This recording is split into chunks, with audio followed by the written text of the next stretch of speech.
They wear the uniform. They carry the radio. They patrol the trails most of you will never walk. But out there, past the last trailhead, deep where the cell signal dies, something watches them back. Welcome, wanderers. I'm Mr. Bell, and you've just stepped into Sir Bellecho, where every shadow has a story and every ranger has a secret.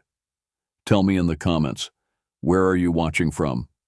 What time is it where you are? Now turn off the lights and don't look behind you. The bitter cold nips at my exposed skin as I trudge through the dense Alaskan wilderness. It's part of the job as a park ranger, but today feels different. An eerie stillness hangs in the frigid air, broken only by the crunch of my boots in the snow and the occasional distant caw of a raven. I'm out here alone, hiking to a remote patrol cabin to check on things after reports of strange activity in the area. It's early May, that transition time when winter still clings on stubbornly even as spring tries to take hold. Skeletal branches claw at a leaden sky. Lingering patches of snow mottle the forest floor. An involuntary shiver runs through me, and not just from the cold. I can't shake the uncanny feeling of being watched, though I've seen no signs of any people or animals. Just an oppressive sense of something lurking in the shadows of the towering spruces and pines. I quicken my pace, eager to reach my destination before dark. After another hour of steady hiking, I pause at the bank of a half-frozen stream to refill my water and check the map. The gorge looks different than what I remember from past treks out here. Deeper, more jagged, like something massive carved through here in a frenzy. I shake off the fanciful thought and march onward. As the weak light filtering through the canopy begins to fade, my unease grows. Animal tracks crisscross the snow, elk, hares, foxes. But then I spot a print that stops me cold. Twice the size of my splayed hand, with long gashes at the tips. Not from any creature I know of that roams these woods. A twig snaps in the underbrush behind me. I spin around, fumbling for the bear spray at my hip. Hello? Is someone there? My voice echoes plaintively through the trees. I strain to listen, but only silence answers back. With a deep breath, I continue forward, wariness now sharpening my senses. Just as the first shadows of dusk creep in, I catch a flicker of movement in my peripheral vision. I whip my head toward it. Some 50 yards off the trail, an indistinct figure stands half obscured behind a massive trunk, bipedal but hunched and strangely elongated. My heart pounds in my ears as I blink rapidly, wondering if my eyes deceive me. In that split second, the shape vanishes. A trick of the fading light. Animal. Man. I'm not sure I want to know. I hoist my pack and hike faster, unnerved to my core. The fading glow through conifers signals my light is almost gone. I've wandered a bit off course, rattled by that. Whatever it was I saw. Or imagined I saw. Need to get my bearings and set up camp soon. I crest a small rise using my trekking poles for balance and survey the forest sprawling out below. My eyes catch on an anomaly. A grove of trees maybe a quarter-mile ahead and slightly east. Trunks stripped bare like pale bones jutting up from the earth. Surrounding vegetation looks withered and gray, almost like something poisoned the soil. An icy rivulet of apprehension snakes down my spine. In all my time ranging across this wilderness, I've never seen a patch of forest like that. Certainly nothing that could blight a swath of hardy conifers so severely. I'm debating going for a closer look when the crunch of footsteps makes me whirl around. A hunched figure in a tattered parka approaches. Wisps of white hair snake out from under his fur-lined hood. Watery blue eyes glitter in a weathered face as he raises a mittened hand. "Storm's blowing in," he croaks, voice gravelly with age and disuse. "Best be careful out here, young fella. Strange things wander these woods, especially when the light gets dim." I nod slowly. "Thanks for the warning. I'm a ranger, well-equipped for weather. You a trapper? Local?" The man looks like he's spent a long, hard lifetime in the Alaskan bush. "Been here a long time," he responds cryptically. His eyes shift, never quite meeting mine, gaze darting between the trees. Long enough to know when to keep moving and when to hunker tight. Things are getting a bit unsettled out this way lately. Decades of isolation have clearly taken a psychological toll. Before I can inquire further, he turns and begins shuffling away, joints creaking. Stay on the path, Ranger. Don't be wandering too far off no matter what you think you see or hear. Wait, what do you mean by that? I call after him, uneasy prickle intensifying. But he simply raises a hand without looking back and vanishes into the lengthening shadows. Gripping my trekking poles, I turn and push onwards through the deepening dusk.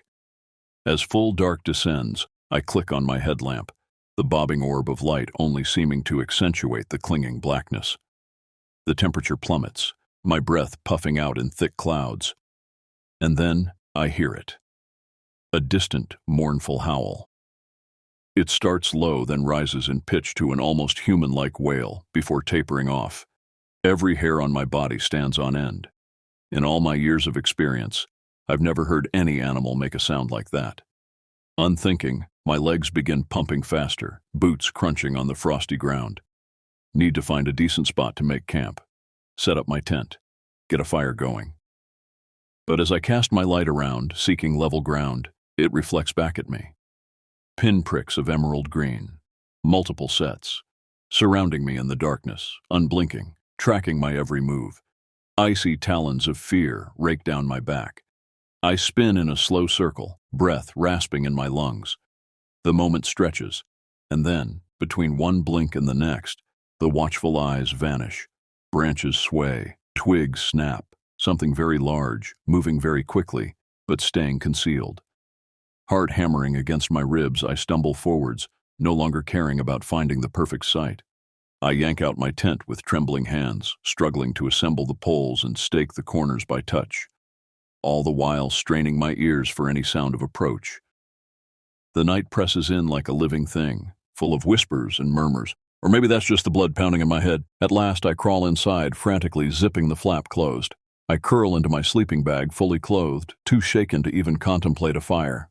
Exhaustion finally drags me into a fitful doze plagued by shadowy figures darting between twisted trees.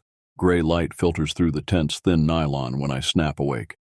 For a moment I lay there blinking, trying to place the source of my unease. Then the memories of the night before come flooding back. The strange tracks, the cryptic old man, the feeling of being stalked by some creature in the darkness. A shudder runs through me that has nothing to do with the cold. Stiffly, I clamber out of my bag and unzip the flap. The morning is bleak and colorless, heavy clouds sagging low over the treetops. A stiff breeze sighs through the pines, carrying the scent of approaching snow. I recall the old trapper's warning about a storm blowing in. Scanning my surroundings, I'm uncertain whether to feel comforted or disturbed by the absence of any animal tracks near my campsite. As I hastily pack up and wolf down an energy bar with some tepid water, a thought niggles at me. Did I, in my haste and disorientation last night, accidentally wander off the meager trail? Pulling out my map and compass, a lead weight settles in my gut. The terrain doesn't match up with where I thought I was. I must have veered east, toward that unnerving patch of blighted forest. I shake my head, stuffing down the flickers of paranoia. I'm a seasoned ranger, more than capable of orienting myself and getting back on track. Yet as I hike, the uneasy sensation persists. The hushed stillness of the forest feels more ominous than peaceful, like a dark force holding its breath and watching. By midday, I have to acknowledge I'm well and truly lost. Angry at myself, I stop to get my bearings and take stock of my supplies. Enough to last a couple days if I ration carefully. I'll follow the stream, standard procedure for reorienting. Just as I bend to refill my bottles, a flash of color catches my eye. Snagged on an exposed root at the water's edge dangles a scrap of weathered blue fabric. A chill ripples through me. It looks like part of a backpack or tent.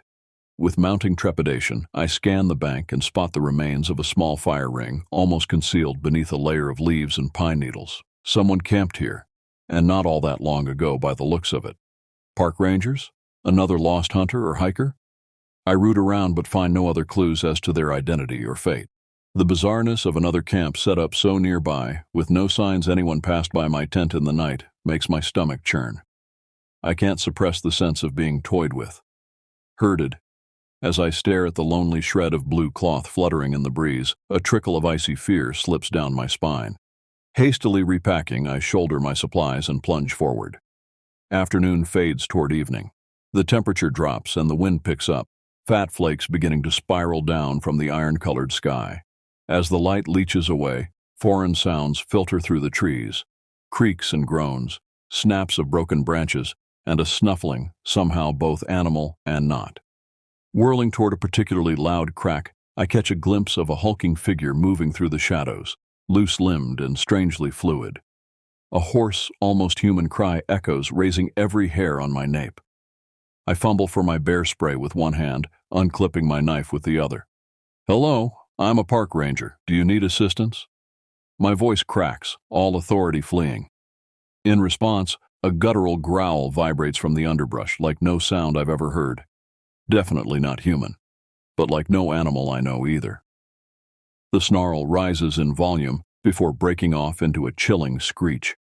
Then, with a thrashing of brush, heavy footfalls bound away into the forest. Pulse thundering, I cast around wildly, but no further signs of the creature appear. Snow is falling faster now, and despite my fear, I know I have to make camp before full dark, and the storm hits. With fumbling hands, I manage to pitch my tent and crawl inside just as the last of the ashen light fades. The mournful howl of the wind batters at my tent, but it's not the storm that keeps me huddled in my bag, incapable of sleep. It's the persistent feeling of something lurking in the darkness just beyond that flimsy shell of nylon. Twice more I've heard that hoarse animal cry. Closer each time, I think, although it's hard to pinpoint with the winds shrieking. And underneath it, almost drowned out, a constant muffled shuffling. Like something pacing restlessly around my campsite. Circling. I imagine I feel its weight every time it passes, the shudder of its footfalls. My heart thumps a panicked tattoo against my ribs in the blackness.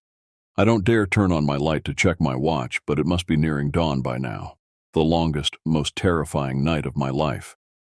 I've faced down my share of threats in the backcountry, grizzlies, winter storms, even armed and intoxicated hunters. But none have shaken me like this. The wind momentarily lulls. In the beat of near silence, from very nearby, comes the sound of my tent zipper slowly, deliberately being drawn down. My body goes rigid. I didn't imagine that. Something is opening my tent. I scrabble for my knife with one violently trembling hand, the other clamping over my mouth to hold in a scream. The zipper reaches its base. The nylon flap flutters but holds for an eternal instant. Then it peels back, a waft of frigid air swirling in. "Ranger." The sibilant whisper makes every cell in my body turn to ice. The word is exhaled on a gust of fetid breath that can only be described as rotting meat. No human could produce a stench like that, but it spoke. It said my title. Bizarrely, I flash to my training for bear encounters. Don't run, don't scream, stand your ground. Shaking uncontrollably, but determined not to cower, I fumble for my flashlight. I click it on, casting the beam toward the gap in the flap, dreading what I'll see. The light glints off eyes, not animal eyes flashing in the dark, that iridescent shine I know well.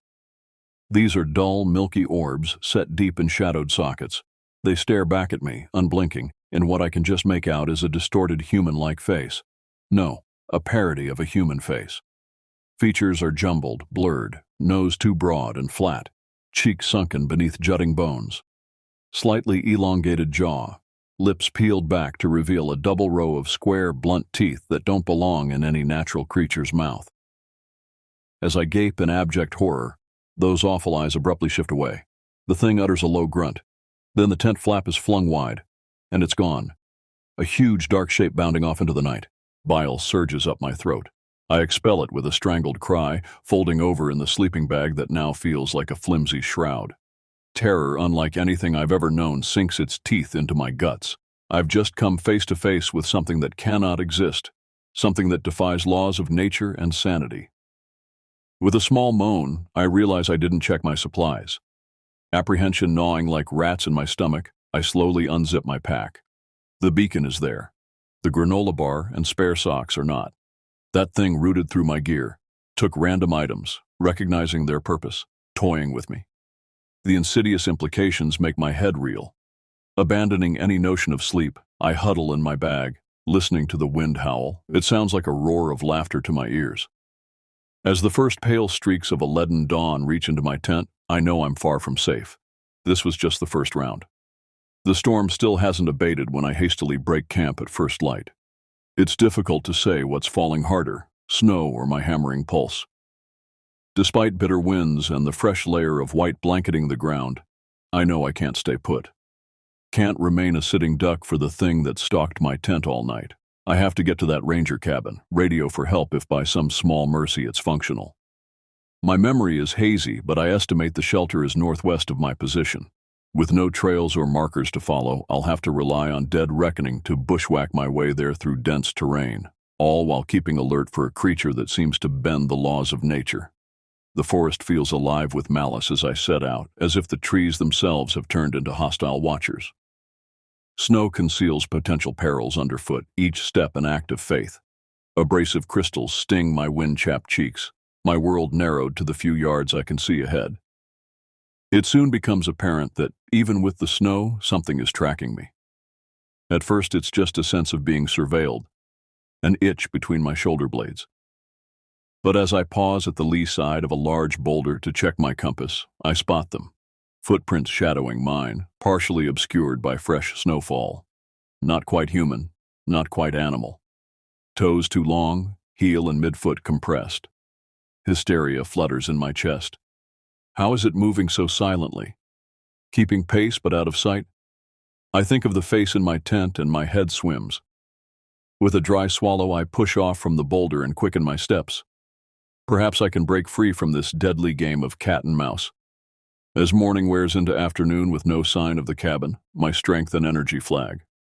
Despite the cold, I'm sweating beneath my layers, breath ragged, muscles burning.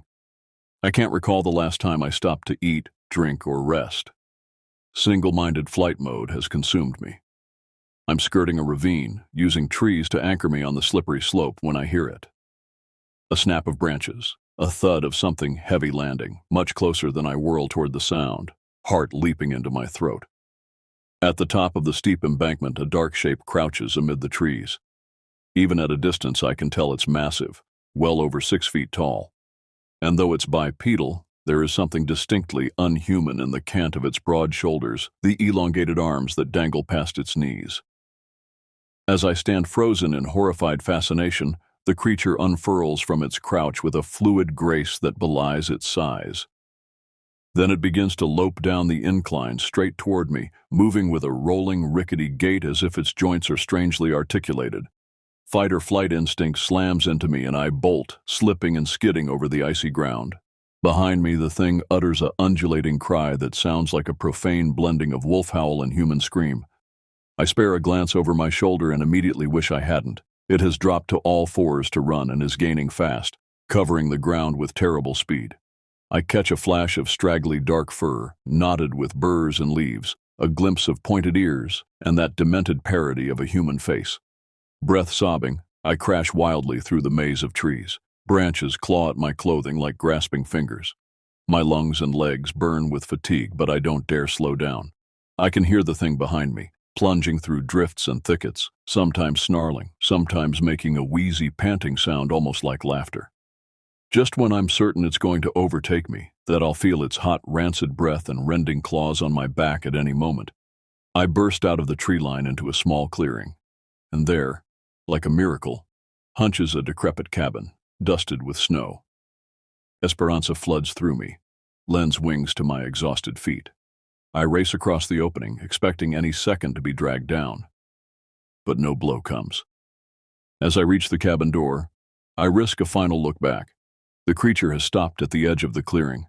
It's pacing back and forth in an agitated way, head weaving from side to side. I don't wait to puzzle out its behavior. I yank open the door, hurl myself inside, and slam it shut behind me, throwing the bolt for good measure. Then I slump to the rough planks, gasping and spent. Only then, in the wan light trickling through the cracked windows, do I register what I've stumbled into. Signs of struggle, chaos, dark stains on the walls and floor that look terribly like old blood. With trembling legs, I force myself up from my slumped position against the door and take hesitant steps into the dim interior. As my eyes adjust, the scene that greets me makes my stomach heave. It's clear that I'm not the first to seek refuge in this lonely outpost, and that something terrible befell them. The single room is in shambles. Furniture overturned, shelves ripped from walls, shards of glass and ceramic littering the floor. Moldy bedding spills out of a battered cot frame in one corner. Dented pots and pans are scattered near the rust-pocked stove along with the splintered remains of chairs. But it's what decorates the walls that makes icy claws of horror sink into my guts.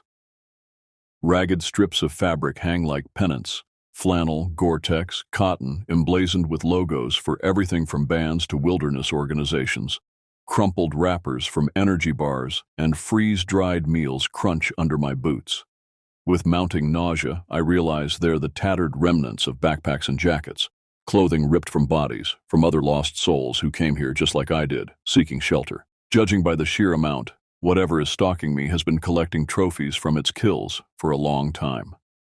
My heart clenches as I think of the old trapper's dire warning, the scrap of tent caught on the riverbank. How many others have met a savage end so deep in the backcountry that they were never found? A low, keening sound slips from my lips as I confront the traces of the creature's foul habitation. In one corner, a mound of desiccated animal bones rises in a macabre pyramid. Antlers and skulls decorate the window ledges, and on crude wooden shelves, an array of strange objects have been carefully, almost reverently arranged. A rusted harmonica, a child's doll with a missing arm, a single hiking boot speckled with dark stains. The thing has been here for decades, maybe longer, collecting its grim relics of those it hunted, studying us, our tools and trinkets, learning our ways in some sick imitation of a person. My gaze falls on the one part of the cabin that appears untouched by carnage, a small desk in the corner where a scattering of tattered papers lie. My brow furrows as I step closer. They appear to be journal pages, written in a spidery, frenzied hand. The top sheet is dated May 12, 1947. With a shaking hand, I lift the first page. The opening lines make my blood congeal. It has found me again. I hear it prowling, circling my cabin night after night. I would run, but there is nowhere to go. This creature, this Wendigo, will never stop until it has consumed me, body and soul.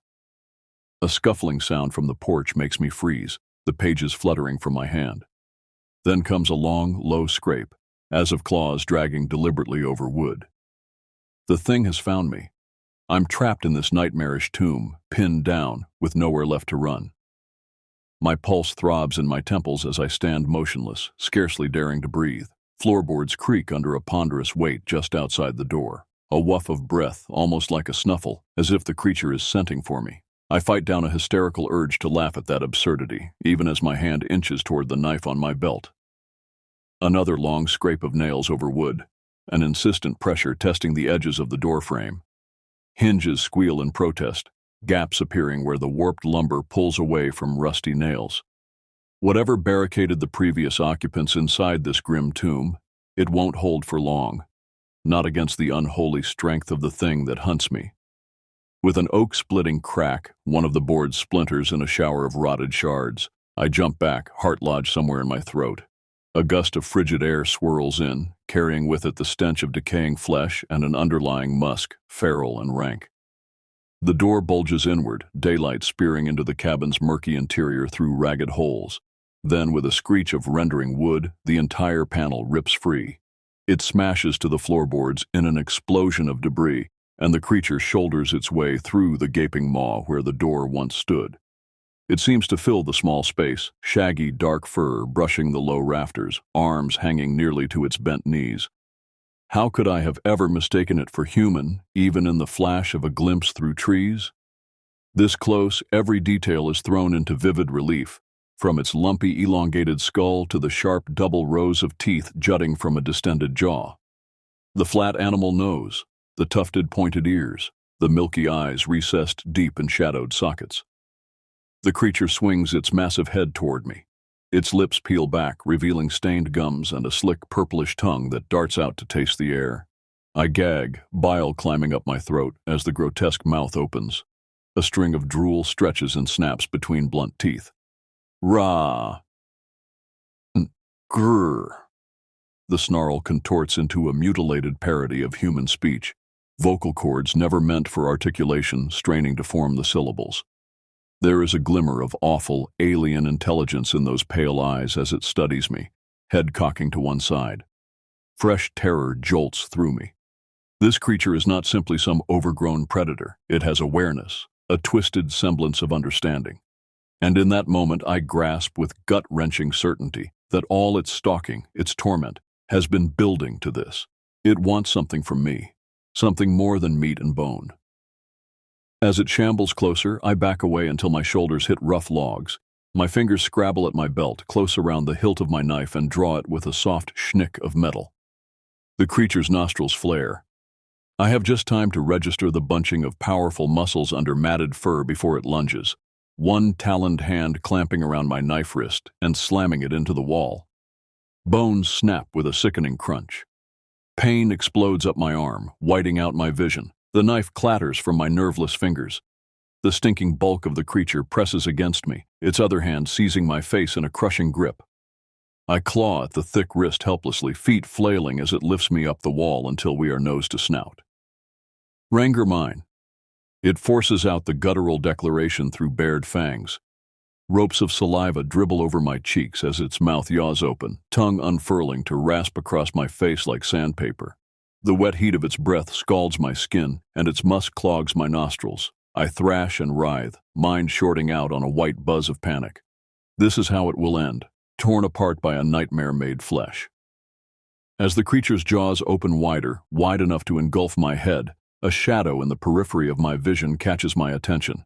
An antler, jutting from one of its grisly trophies on the window ledge. With my one free hand, I desperately grope for the sharp tangs. Just as the creature lunges to clamp its teeth on my skull, my fingers close on smooth bone.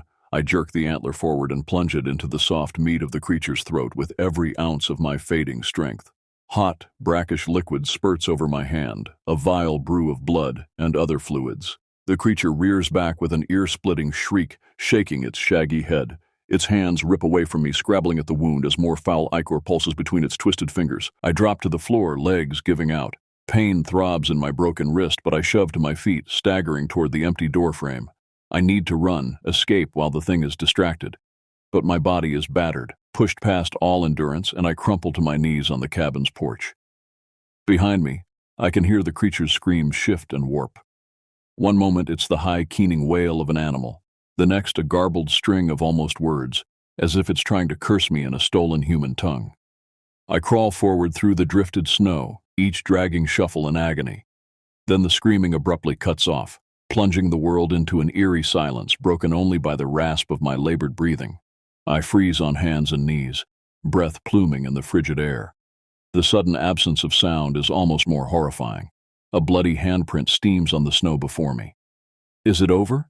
Did I actually damage the creature enough to? A low creaking growl shatters that faint hope. I twist to look behind me and my heart seizes. The creature staggers onto the porch, one taloned hand still clamped to its neck. Pale runnels streak through the dark fur on its chest. But it's still very much alive and intent on its prey. With a choking sob, I heave to my feet and lurch toward the tree line. The heavy crunch of footfalls pursues me. Despite my battered body screaming for respite, I goad myself into a shambling run. Bulling into the sheltering embrace of the forest, I risk a final glance over my shoulder. The creature has paused at the edge of the clearing, swaying slightly. It must have lost a lot of blood. Then I realize it's not just that. It appears to be changing. Even as I watch in disbelief, it buckles forward, spine realigning with a grisly popping sound. The tattered remains of clothing that cling to its frame split at the seams as bones elongate and muscles swell grotesquely. As its metamorphosis completes, it looks less like the bipedal man-thing that spoke garbled words, and more like a huge quadrupedal beast, some impossible merging of bear and wolf. With a last keening howl, it crashes into the trees after me, tearing through the brush on all fours. Any measure of rational thought abandons me. I'm reduced to pure animal instinct, and that instinct screams at me to flee. Slipping, clawing, half falling, I blunder almost blindly through the shadowed woods. Thorns catch and sting, but I barely feel them. Behind me, I can hear the thing panting as it scents after me, utterly relentless in its hunt. At last, I stumble out of the tree line onto the rocky bank of a frozen creek. Wind keens through the narrow ravine, kicking up stinging sprays of ice crystals. Even in my adrenaline-shot haze, I recognize it as the same gorge I passed yesterday. Or was it longer ago at this point? Time seems to have lost all meaning. The bang of the creature reverberates against stone as it closes on me. With the last of my strength, I force myself into a staggering run. I don't know where I'm heading, just away, across the frozen creek, up the slippery embankment. World narrowed to the ragged pull of air into my lungs, the jarring of each footfall against uneven ground. But I can't keep this up forever. Spent muscles falter, and I crash to my knees on a scree slope. The thing is so close now I can feel the drumbeat of its heavy strides through the thin soles of my boots. With one last Herculean effort, I fling myself to the bottom of a small ravine and wedge into a narrow cut between two boulders. Whimpering, I press myself as far into the tiny cleft as I can. Overhead, a shadow falls across the stone. Then the creature is there, its reeking musk filling the small space. One long arm, now more akin to a shaggy paw, reaches in to scrabble at me. Claws rake fire across my calf before I manage to jerk away. For an eternal minute we remain at this stalemate, the creature lunging and snarling, me cowering just out of reach. Then, abruptly, it backs off, goes silent and still. Despite the cramping agony in my contorted limbs, I don't dare move or make a sound. An endless stretch of quiet, broken only by the keening of wind. Hardly daring to breathe, I creep forward enough to peer out of my crevice. The creature has vanished, no trace of it save for churned-up snow and a few scarlet drops on the scree. I slump against rough stone, sucking in ragged breaths. My head swims, vision blurring at the edges. A shocky numbness is overtaking the pain and terror. I know that hypothermia and blood loss will claim me soon if I don't move. Try to find my way back to civilization and an end to this nightmare. With shaking hands, I pull out my sat phone. The screen is cracked, but it powers up. Only 1 bar and the battery is almost gone, but it will have to be enough. I switch it on and wait for the call to connect, never taking my eyes off the empty slope. Then a shadow flickers in the periphery of my graying vision.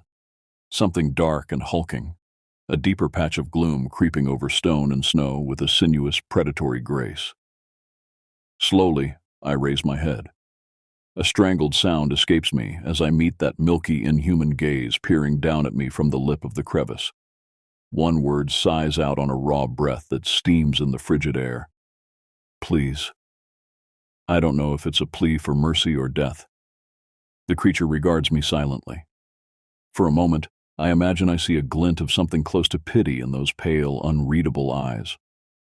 Then it draws back, melts into shadow and snow as if it had never been more than a phantasm of my unraveling mind. A crackle of static. Ranger station, what's your emergency?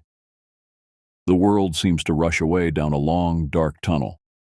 With the last of my fading strength, I whisper a reply. It's in the woods. It's still out there. In the distance, the wind rises, keens and howls through dark pines, sounding almost like the cry of some monstrous throat. I slump back against icy stone, phone slipping from my nerveless fingers into drifting snow. As gray mist swallows my vision, I can't be certain if the shadow lurking at the edges is real or imagined. The monster, or my own demons, come to claim me at last. Awareness returns in fits and snatches. Disjointed flashes of light and motion, urgent voices garbled as if underwater. I surface to an antiseptic brightness, chemical smells, the rhythmic beeping of machines. Slowly, like an image resolving from static, a hospital room takes shape around me. You're one lucky son of a gun.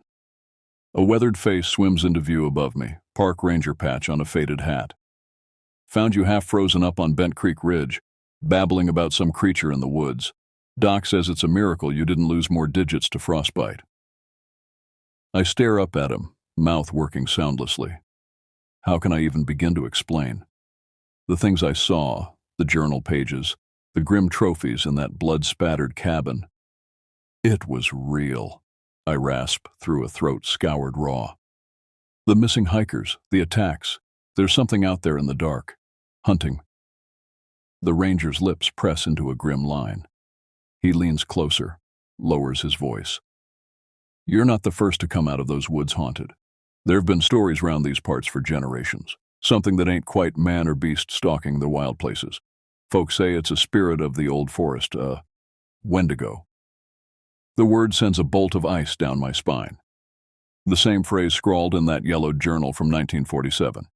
A chill certainty sinks deep in my marrow that the thing in the woods is far older than that. Ancient and patient and insatiable in its hunger. "Rest up now," the ranger says, patting my unbandaged hand.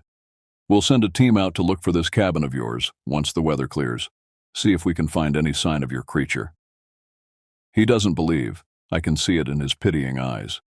He thinks the ramblings of my traumatized mind, the hypothermia-induced hallucinations of a man pushed beyond all physical and mental endurance. I almost envy him that comforting delusion, because I know the truth that will forever haunt me, that no search party will ever find any trace of the creature's foul den or its grisly souvenirs. That thing is too canny, too clever in its malevolence to leave evidence behind, but it's still out there in the vast primordial wilderness. I feel that with every fiber of my being, watching and waiting from the shadows of ancient pines, listening for the echoes of human activity that draw it like sharks to blood in the water. Hungry, patient. I close my eyes, but it's seared there on the backs of my lids. That grotesque, not quite human face.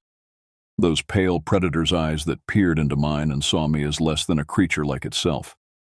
As meat. As prey. The wound on my wrist throbs in time with my pulse, jagged teeth marks that I tell the doctors were from a wolf. What else could I say? That a monster wearing the shape of a man clamped its jaws around my arm as it pinned me to a cabin wall. They've bandaged and stitched the physical wounds, but there are hurts they can't touch. Invisible scars on my psyche that I'll carry for the rest of my days. Because now I know what stalks the spaces between tree and shadow. What crouches in lightless caves and shambles on twisted limbs through the trackless heart of the forest. It has many names, and none. Dogman, Wendigo, Skinwalker. And I know with grim certainty that one day I'll venture into the woods again and seek it out. Track it back to its lair and confront it on its own terms, even if it damns me. Because it looked into my eyes and saw me, knew me, claimed me as its own. I'm bound to it now. A connection forged in blood and terror. The wild places are no longer a sanctuary, but a hunting ground stalked by a nightmare made flesh. And it's calling to me in the long nights, a howl on the edge of sleep, sibilant and seductive.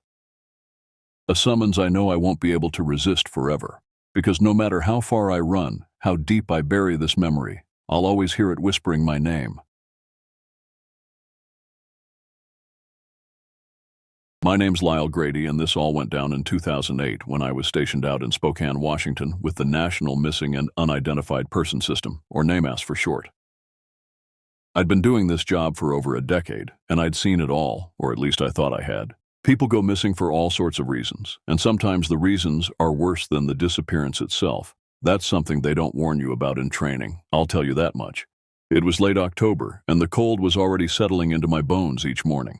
The kind of cold that makes you question your life choices, especially when those choices involve trekking through dense woodland looking for people who, statistically speaking, you probably won't find alive. I'd transferred to the Spokane office after a particularly rough case in Montana that left me questioning whether I could continue in this line of work.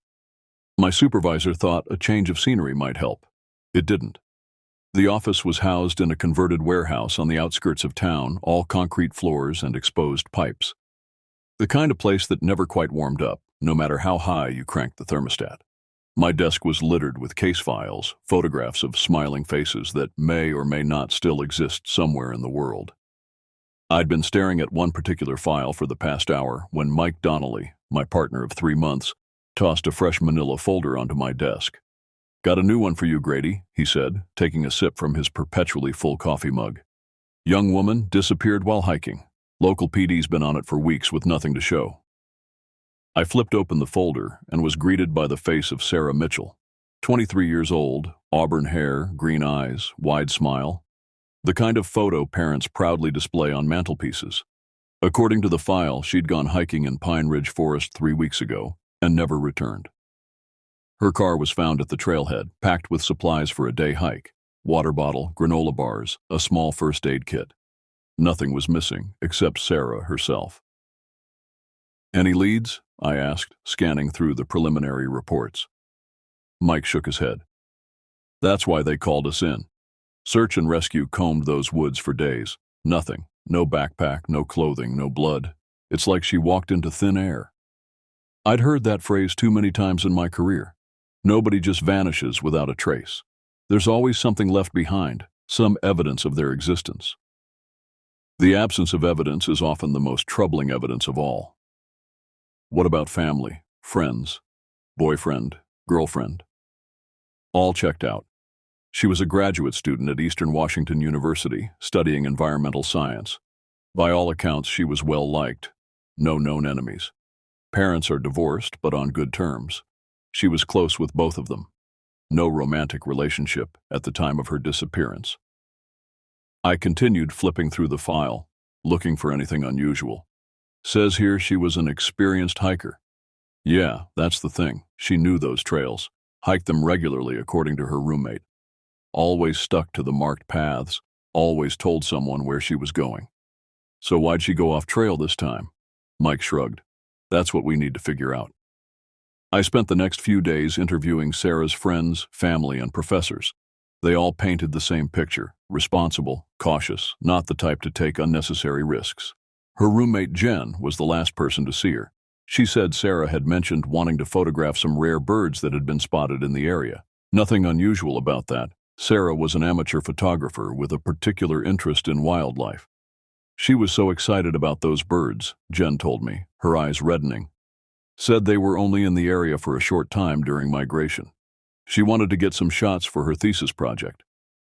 Her father, a stoic man with calloused hands and a permanent furrow between his brows, showed me the last text she'd sent him. "Heading to Pine Ridge. Should be back by 6. Love you." Her mother played me the last voicemail, where Sarah's voice, bright and clear, talked about dinner plans for the following weekend. I visited her apartment, a small but tidy one-bedroom she shared with Jen. Her room was neat, everything in its place. A bookshelf lined with texts on ecology and environmental science, a desk with a laptop, and a row of framed photographs, landscapes mostly, a few of birds in flight. Nothing that suggested she was troubled or planning to disappear. The local police had already reviewed security footage from nearby businesses, checked her cell records, and interviewed anyone who might have seen her that day. The last confirmed sighting was at a gas station about 5 miles from the trailhead. The attendant remembered her buying a bottle of water and asking about the weather conditions up in the mountains. By the end of the week, I was ready to call it a lost cause. We'd exhausted all the usual avenues. No credit card activity since her disappearance. No cell phone pings. No sightings. People do sometimes choose to vanish, to walk away from their lives. But everything about Sarah Mitchell suggested a young woman with plans, with connections, with reasons to stay. I was sitting at my desk on Friday afternoon, staring at her smiling face, when the call came in. A local man, hiking in Pine Ridge, had found something strange near the trail where Sarah was last seen. Something that made the hair on the back of my neck stand up when he described it. This job teaches you to trust that feeling, the one that tells you something isn't right, that you're about to step into darkness. I should have listened to it more carefully that day. I met the hiker, Alan Cooper, at the Pine Ridge trailhead early the next morning. The fog hung low over the mountains, turning the forest into something out of a Gothic painting. Cooper was waiting in his truck, a thermos of coffee clutched in trembling hands. Mid-50s, weathered face, the kind of man who'd spent most of his life outdoors. But something had shaken him. "Been hiking these trails for 30 years, he said as we started the trek to the spot he'd found. Never seen anything like it. Wouldn't have even noticed if my dog hadn't started acting strange. We followed the main trail for about 2 miles before Cooper led me onto a barely visible path that branched off to the right. The undergrowth was thick here, brambles catching at our clothing as we pushed through. After another half-mile, the forest opened into a small clearing. That's where I saw it. At first glance, it looked like a random pile of rocks, the kind you might see hikers stack for fun. But as I got closer, I realized there was a deliberate pattern to it. The rocks formed a rough circle about 6 feet in diameter, with smaller stones arranged in lines radiating from the center, like a primitive sun symbol. Next to it, just as Cooper had described, was a patch of earth where the grass had been flattened in a perfect circle. "Found it 3 days ago," Cooper said, keeping his distance. "Would have called sooner, but I figured it was just kids messing around. Then I saw the news about that missing girl." I circled the formation, taking photos from various angles. Something about it triggered a memory, something I'd seen in another case years ago. I pulled out my phone and sent the images to Dr. Eleanor Reed, an anthropologist friend who specialized in regional folklore and symbols. "Any idea what this means?" Cooper asked, his voice tight. I shook my head. "Not yet, but it's definitely man-made." As I continued to examine the area, something caught my eye, a glint of reflected light in the dirt near the edge of the rock circle. I crouched down and carefully brushed away the soil, revealing a jagged piece of glass about the size of my palm. One edge was smeared with what looked like dried blood. My pulse quickened. This was the first physical evidence we'd found that might be connected to Sarah's disappearance. I carefully bagged the glass, making a mental note to have it tested for DNA. "Was this here when you found the rocks?" I asked Cooper. He frowned. "Don't think so, but I didn't look too closely." I widened my search, moving in concentric circles around the rock formation. About 20 feet away, partially hidden under a bush, I found a scrap of blue fabric. Sarah had been wearing a blue hiking jacket, according to the description in her file. Another 10 feet beyond that, a piece of frayed rope, its ends cleanly cut rather than broken. The hair on the back of my neck stood up again, that primal warning system that evolution had given us. I felt watched. The forest, which had been filled with birdsong when we arrived, had gone eerily silent. I scanned the trees surrounding the clearing but saw nothing unusual, just shadows shifting as clouds passed overhead, the occasional movement of branches in the wind. "We should keep looking," I told Cooper. "Fan out, but stay within sight of each other." We spent the next hour searching the area, finding more disturbing evidence with each passing minute. Another flattened circle of grass, this one larger than the first. More scraps of blue fabric. A single hiking boot, the same brand Sarah wore according to her roommate. And most disturbing of all, a camera memory card half buried in the soft earth. I radioed Mike, who was searching another section of the forest, and told him to meet me at the clearing. While I waited, I continued to explore, moving deeper into the woods. The terrain became rougher, the trees more densely packed. I found myself having to climb over fallen logs and navigate around thick patches of underbrush. That's when I heard it, a faint rustling sound like someone moving through the trees ahead of me. It could have been an animal, but something about the rhythm of it seemed too deliberate, too measured for a deer or raccoon. "Hello?" I called out. "This is Namas. If someone's there, identify yourself." No response, but the rustling stopped abruptly. I strained my ears, listening for any sound that might indicate where it had come from. Nothing. Just the soft whispering of wind through pine needles and the distant call of a crow. I was about to turn back when I noticed a narrow path cutting through the underbrush ahead. It wasn't a marked trail, more like a game trail that animals might use, but it seemed too wide and well-trodden for that. Something compelled me to follow it, though every instinct was screaming at me to wait for backup. The path led deeper into the forest, winding between ancient trees whose branches formed a canopy so thick that little sunlight penetrated to the forest floor. The temperature seemed to drop with each step I took, and the air grew heavier, damp with the smell of decaying vegetation and something else, something metallic and vaguely familiar that I couldn't quite place. After about half a mile, the path opened onto another clearing, smaller than the first.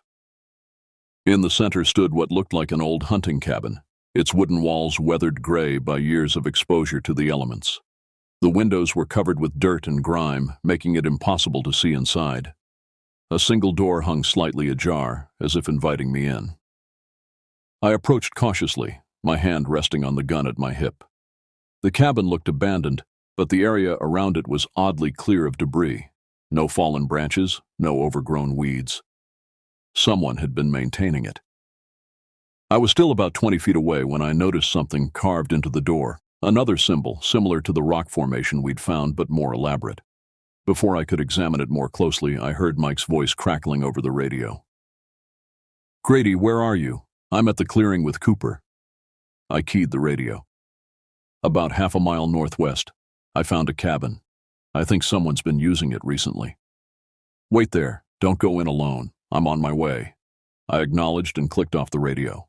As I stood there, waiting, I felt it again. That sensation of being watched. I scanned the trees surrounding the clearing, but saw nothing.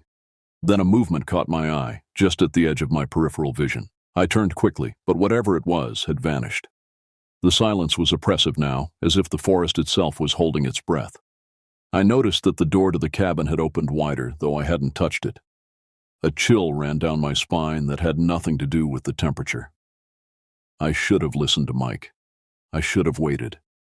But curiosity, that damn professional curiosity that had gotten me into tight spots before, got the better of me. I approached the cabin, drew my weapon as a precaution, and stepped inside. What I found there would haunt my dreams for years to come.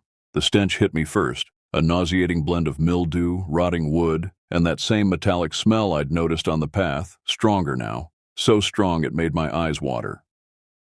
I pulled out my flashlight and swept the beam across the interior of the cabin. It was a single room, maybe 15 by 20 feet, with a small wood stove in one corner and a narrow cot against the far wall.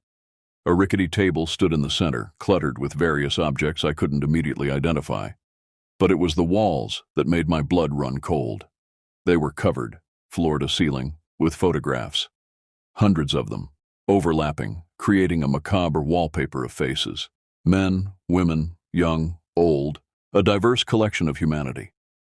But they all shared one disturbing feature. Each person was staring directly at the camera with unmistakable terror in their eyes. I moved closer, my flashlight beam dancing across the photographs. Most were Polaroids, yellowed with age. Others looked more recent, printed on glossy photo paper. In some, the subjects appeared to be outdoors, trees or mountains visible in the background. In others, they were clearly inside this very cabin, the wood stove or table visible behind them. My heart nearly stopped when I saw her, Sarah Mitchell, her auburn hair tangled, her green eyes wide with fear. The photo had been taken in this cabin. I could see the same table in the background. She was alive, or had been, when the picture was taken. The date stamp in the corner showed it was taken just 2 weeks ago, a week after she'd disappeared. I forced myself to look away from her face and continued examining the room. The table was covered with an assortment of items that appeared to be personal effects. Watches, jewelry, wallets, cell phones. Trophies, I realized with growing horror. Souvenirs taken from the people in the photographs. In the corner opposite the wood stove was a stack of leather-bound journals, at least a dozen of them, piled haphazardly on the floor. I picked up the one on top, its binding cracked and worn with use, and opened it. The first page contained a list of names, each followed by a date and location. Most had a red X next to them, drawn in what looked disturbingly like dried blood. Others had question marks. I flipped through the pages, my stomach churning as I realized I was looking at a record of victims, a meticulous documentation of suffering. Sarah's name was there near the end of the most recent journal, next to a date 2 weeks earlier. It had a question mark beside it, not an X. What did that mean? Was she still alive somewhere? I continued searching, hoping to find something that might lead me to her. Under the cot was a metal lockbox. It was unlocked, and inside I found more photographs, these even more disturbing than the ones on the walls. I forced myself to look through them, searching for clues. The final photo in the stack made my breath catch. It showed the rock formation we'd found earlier, but the image was taken at night, with a fire burning in the center of the stone circle. Shadowy figures stood around it, their faces obscured by what appeared to be crude masks made of animal skulls. I was so absorbed in what I'd found that I almost missed the sound, the soft crunch of leaves outside the cabin. I froze, my flashlight beam fixed on the open doorway. Another crunch, closer now. Someone was approaching. I quickly shut off my flashlight and crouched behind the table, drawing my gun. Through a crack in the cabin wall, I could see a figure moving toward the door. Tall, with a hunched posture, walking with slow, deliberate steps. I couldn't make out their face in the dim light, but I could see something glinting in their hand. A long, curved knife. My heart pounded so hard I was sure it would give me away. I considered my options. I could try to apprehend the person, potentially Sarah's abductor, but I was alone, and if they had accomplices, I'd be outnumbered. I could call for backup, but the sound of my radio would reveal my position, or I could hide and hope they left without discovering me. Before I could decide, the figure reached the doorway and paused, as if sensing something amiss. I held my breath, pressing myself closer to the floor. Then, with agonizing slowness, they stepped inside. In the dim light filtering through the dirty windows, I could finally see him clearly. A man, maybe in his 50s, with a gaunt face and long, matted gray hair. He wore stained canvas pants and a heavy flannel shirt despite the warm day. But it was his eyes that chilled me to the bone. Pale blue, almost colorless, and utterly devoid of emotion. The eyes of someone who had long ago crossed a line into darkness from which there was no return. He moved through the cabin with the familiarity of someone coming home, setting his knife on the table just inches from where I hid. I could smell him now. Sweat, dirt, and that metallic scent I'd noticed earlier. Blood, I realized. The man reeked of old blood. He went straight to the stack of journals, muttering to himself in a language I didn't recognize. The words sounded ancient, guttural, like nothing I'd ever heard before. He picked up the journal I'd been looking at, and I silently cursed myself for not putting it back exactly as I'd found it. He froze, his head tilting like a predator sensing prey. Slowly he turned, those pale eyes scanning the cabin. I pressed myself harder against the floor, willing myself to be invisible. For a moment, I thought he was going to move on, to attribute the disturbance to his own forgetfulness. But then his gaze dropped to the floor, where I'd disturbed the thick layer of dust. Footprints. My footprints. His lips pulled back in a snarl, revealing teeth filed to points. He grabbed the knife from the table and moved toward my hiding place with surprising speed. I had seconds to decide what to do. I chose to run. I burst from my hiding place, knocking the table over as I lunged for the door. The man roared, a primal, animalistic sound that didn't seem possible from a human throat. I felt the knife slash past my shoulder, missing by inches, as I stumbled into the clearing. I ran blindly, crashing through underbrush, branches whipping at my face. Behind me, I could hear him pursuing, his footsteps pounding a steady rhythm that seemed impossibly fast for someone his age. I fumbled for my radio as I ran, trying to call for help, but in my panic, I dropped it. No time to go back. I kept moving, my lungs burning, my legs pumping mechanically. I tried to orient myself to figure out which direction would lead back to the main trail where Mike and Cooper might be searching for me. But in my panic, I'd lost all sense of direction. The forest seemed to close in around me, branches reaching out like skeletal hands to impede my progress. I tripped over a root and went sprawling, my face slamming into the damp earth. For a second, I lay there stunned, the taste of blood in my mouth. Then I heard him again, closer now, that same guttural muttering. I scrambled to my feet and ducked behind a massive tree trunk, trying to control my ragged breathing. Through the undergrowth, I could see him pause about 30 yards away, his head swiveling as he searched for me. He sniffed the air like an animal tracking prey, then turned precisely in my direction. Those pale eyes seemed to look right through the foliage, right into me. He smiled. It was the most terrifying expression I'd ever seen. Not an expression of joy or humor, but of anticipation. The smile of a predator who knows his prey is cornered. I ran again, changing direction, hoping to throw him off. I had a vague sense that the main trail lay to the east, so I tried to keep the afternoon sun at my right shoulder as I moved. The terrain became steeper, the ground rockier. I was ascending one of the many ridges that gave the forest its name.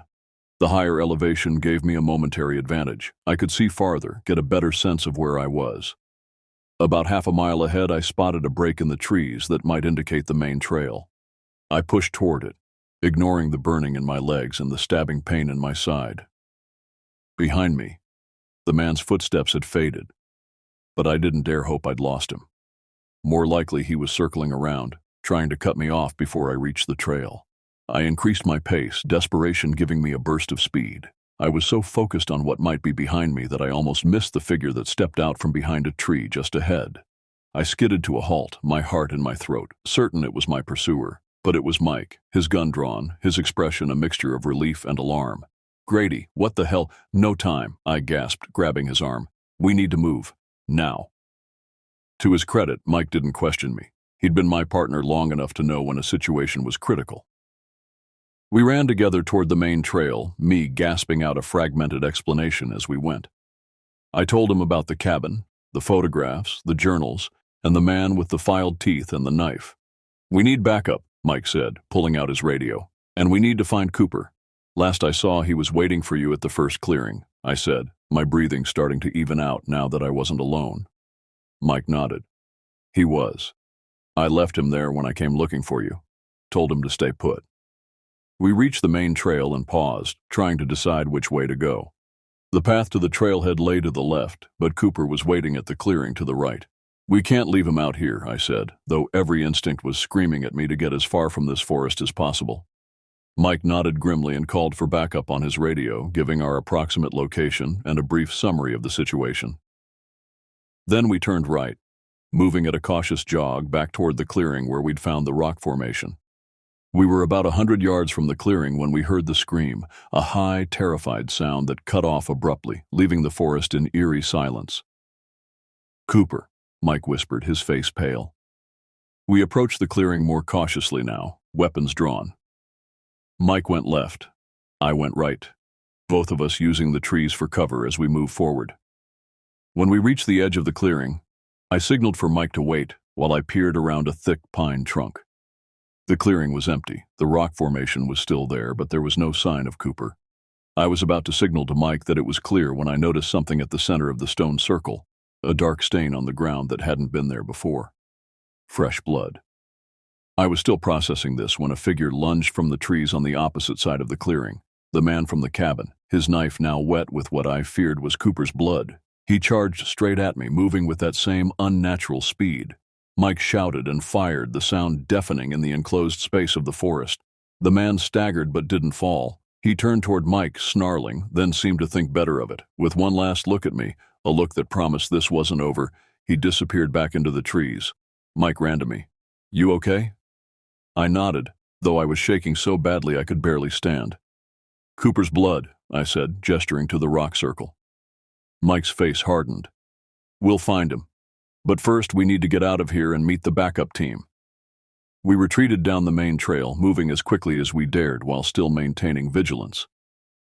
Every shadow, every rustling leaf made me flinch. I kept expecting to see those pale eyes watching from the darkness between the trees. We were about halfway to the trailhead when we heard it, a rhythmic chanting coming from somewhere deep in the forest. Multiple voices, rising and falling in that same guttural language the man had been muttering in the cabin. Mike and I exchanged glances. There were more of them out there. The realization spurred us to move faster, half jogging down the trail. The chanting grew louder, then abruptly stopped, replaced by a single piercing howl that didn't sound entirely human. Then silence. So complete it was, as if the forest itself were holding its breath. When we finally stumbled out into the parking area at the trailhead, the local sheriff's department was already there, along with 2 more NAMAS agents who'd been working nearby cases. We briefed them quickly, emphasizing the need for caution and the fact that we were likely dealing with multiple suspects. As a team of 12, we returned to the forest, first to search for Cooper, then to investigate the cabin. But I knew, even as we set out, that we wouldn't find what we were looking for. The man, and whoever else was out there with him, had had plenty of time to clear out, to erase the evidence of their presence. I was right. Cooper was gone without a trace, just like Sarah Mitchell. And when we finally located the cabin again, hours later, it was empty. The photographs had been stripped from the walls, the journals and lockbox removed. Even the table had been cleared of the personal effects I'd seen earlier.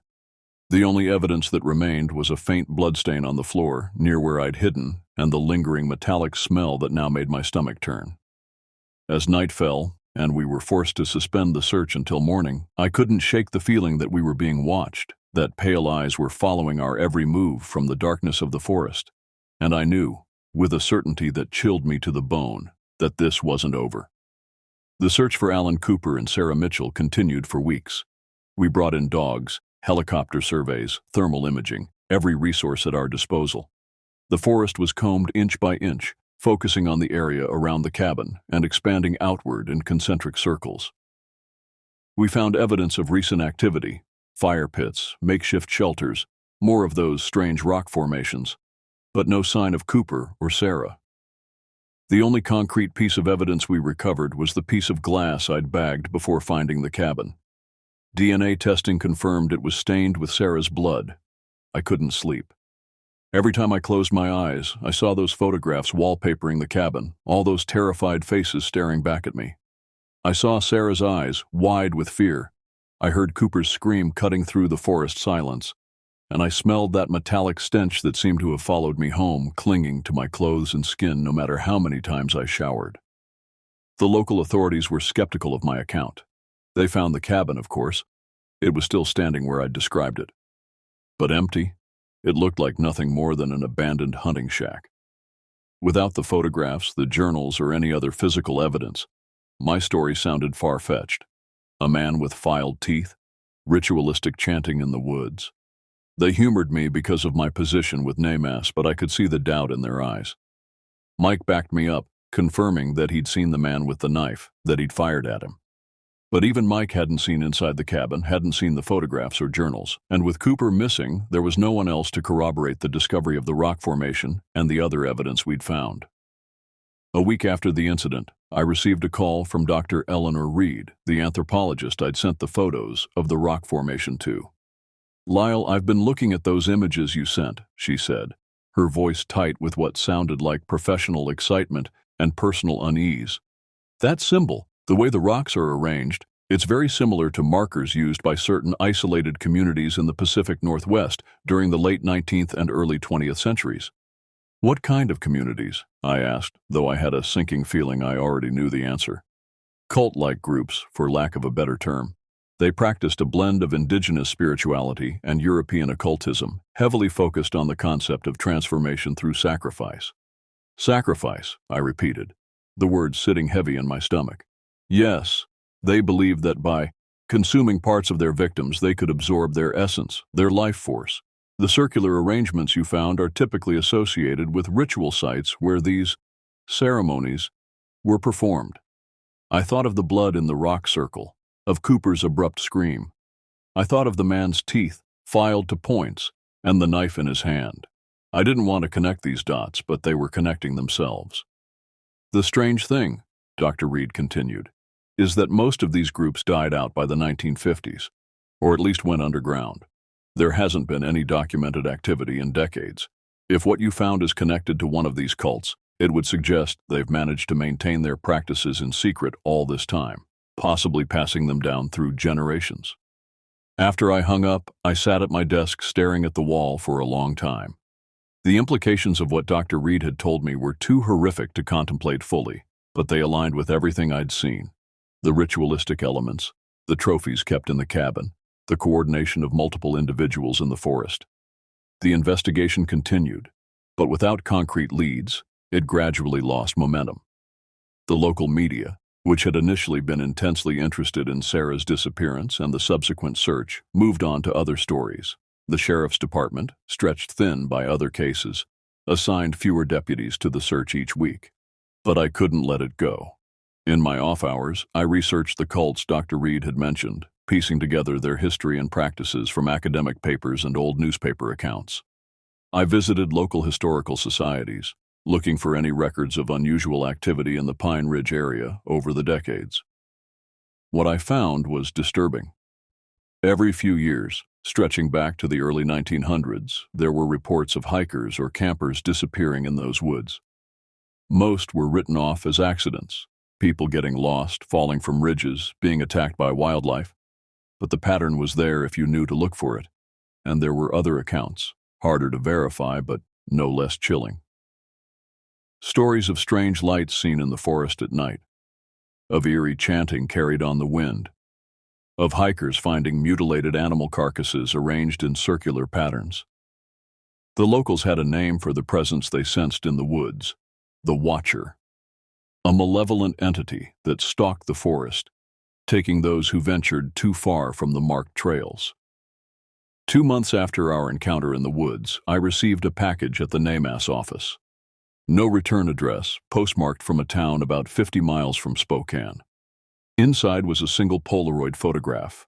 Alan Cooper, his eyes wide with terror, the cabin wall visible behind him. Written on the white border at the bottom was a message in cramped, spidery handwriting, "You're next, Grady." I turned the photograph over to the FBI, who added it to the growing file on what they were now treating as a serial abduction case. They increased patrols in the area, set up cameras at trailheads throughout the region, and circulated a sketch of the man I'd seen. But deep down, I knew they wouldn't find him. Not unless he wanted to be found. I requested a transfer out of Spokane shortly after that. My supervisors, noting the toll the case had taken on me, approved it without question.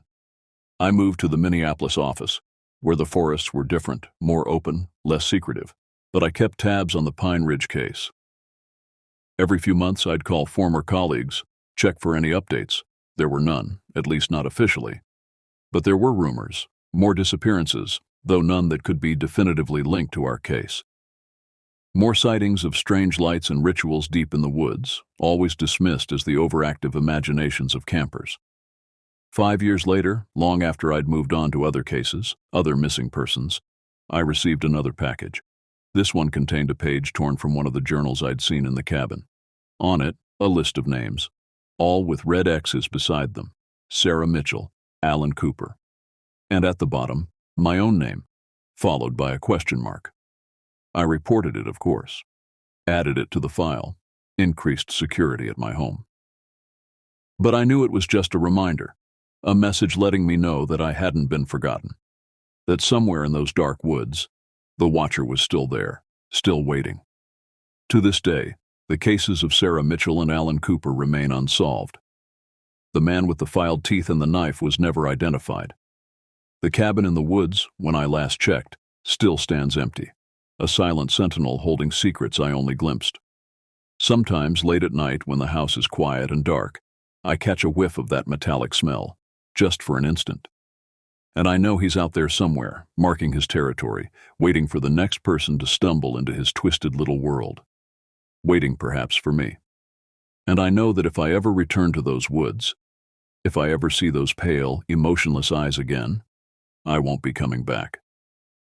My name will get that red X, another trophy on the wall. Another face frozen in terror, staring out from a Polaroid in that cabin of horrors. So I stay away from forests now. I stick to cities, to places with light and noise and people. But sometimes when I look out my window at night, I can't shake the feeling that somewhere in the darkness, someone is watching, waiting. And I wonder how long it will be before the question mark beside my name becomes an X.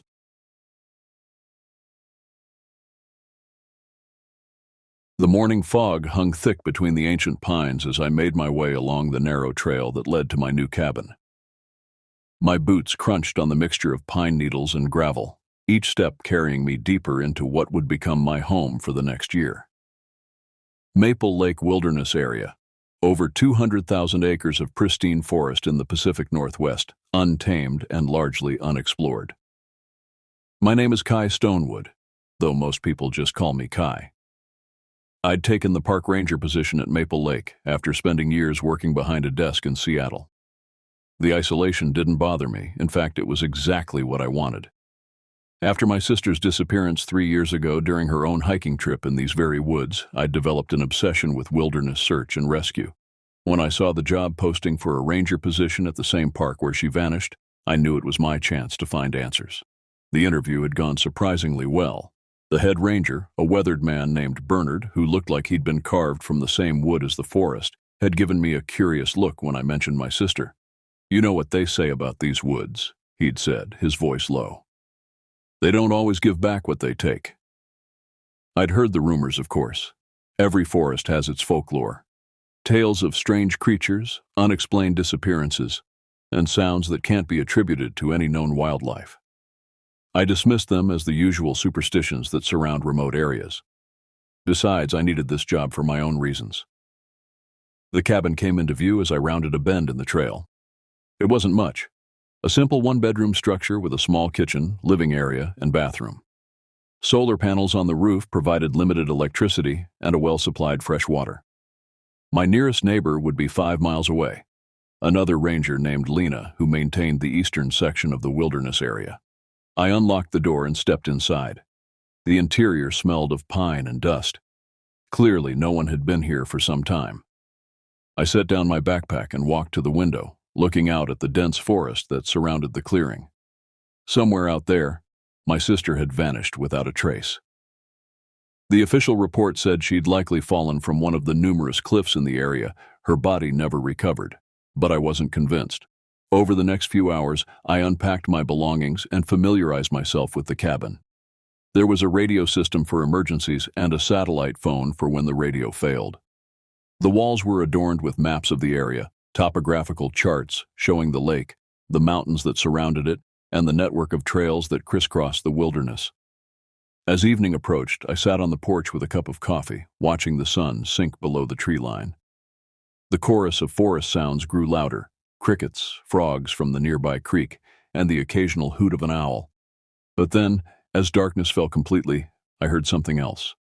A long, low call that echoed through the trees, unlike anything I'd ever heard before. It wasn't quite a howl, nor was it a scream. Something in between, with an almost human quality to it. The hairs on the back of my neck stood up. I set my coffee down and stood peering into the darkness. Nothing moved in the tree line. The call came again, from a different direction this time, farther away. Whatever had made that sound was moving. My training told me it was probably a cougar or perhaps a wolf, though wolves were rare in this part of the forest.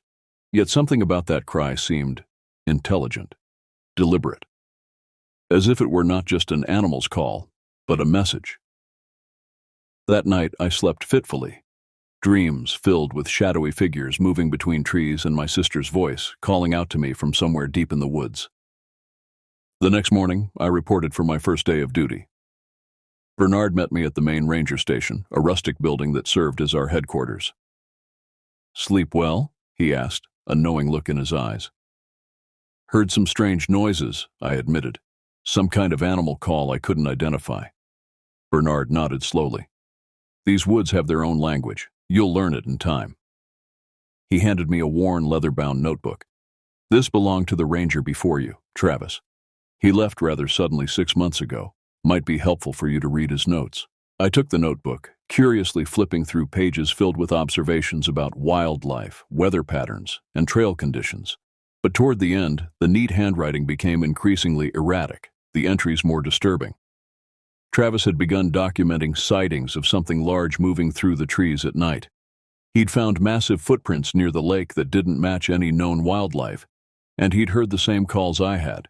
His final entry simply read, "It's watching the cabin, every night now. Getting closer. I can't stay here anymore." I looked up at Bernard, who was watching me carefully. "What happened to Travis?" I asked. "Officially, he resigned for personal reasons. Unofficially," Bernard shrugged.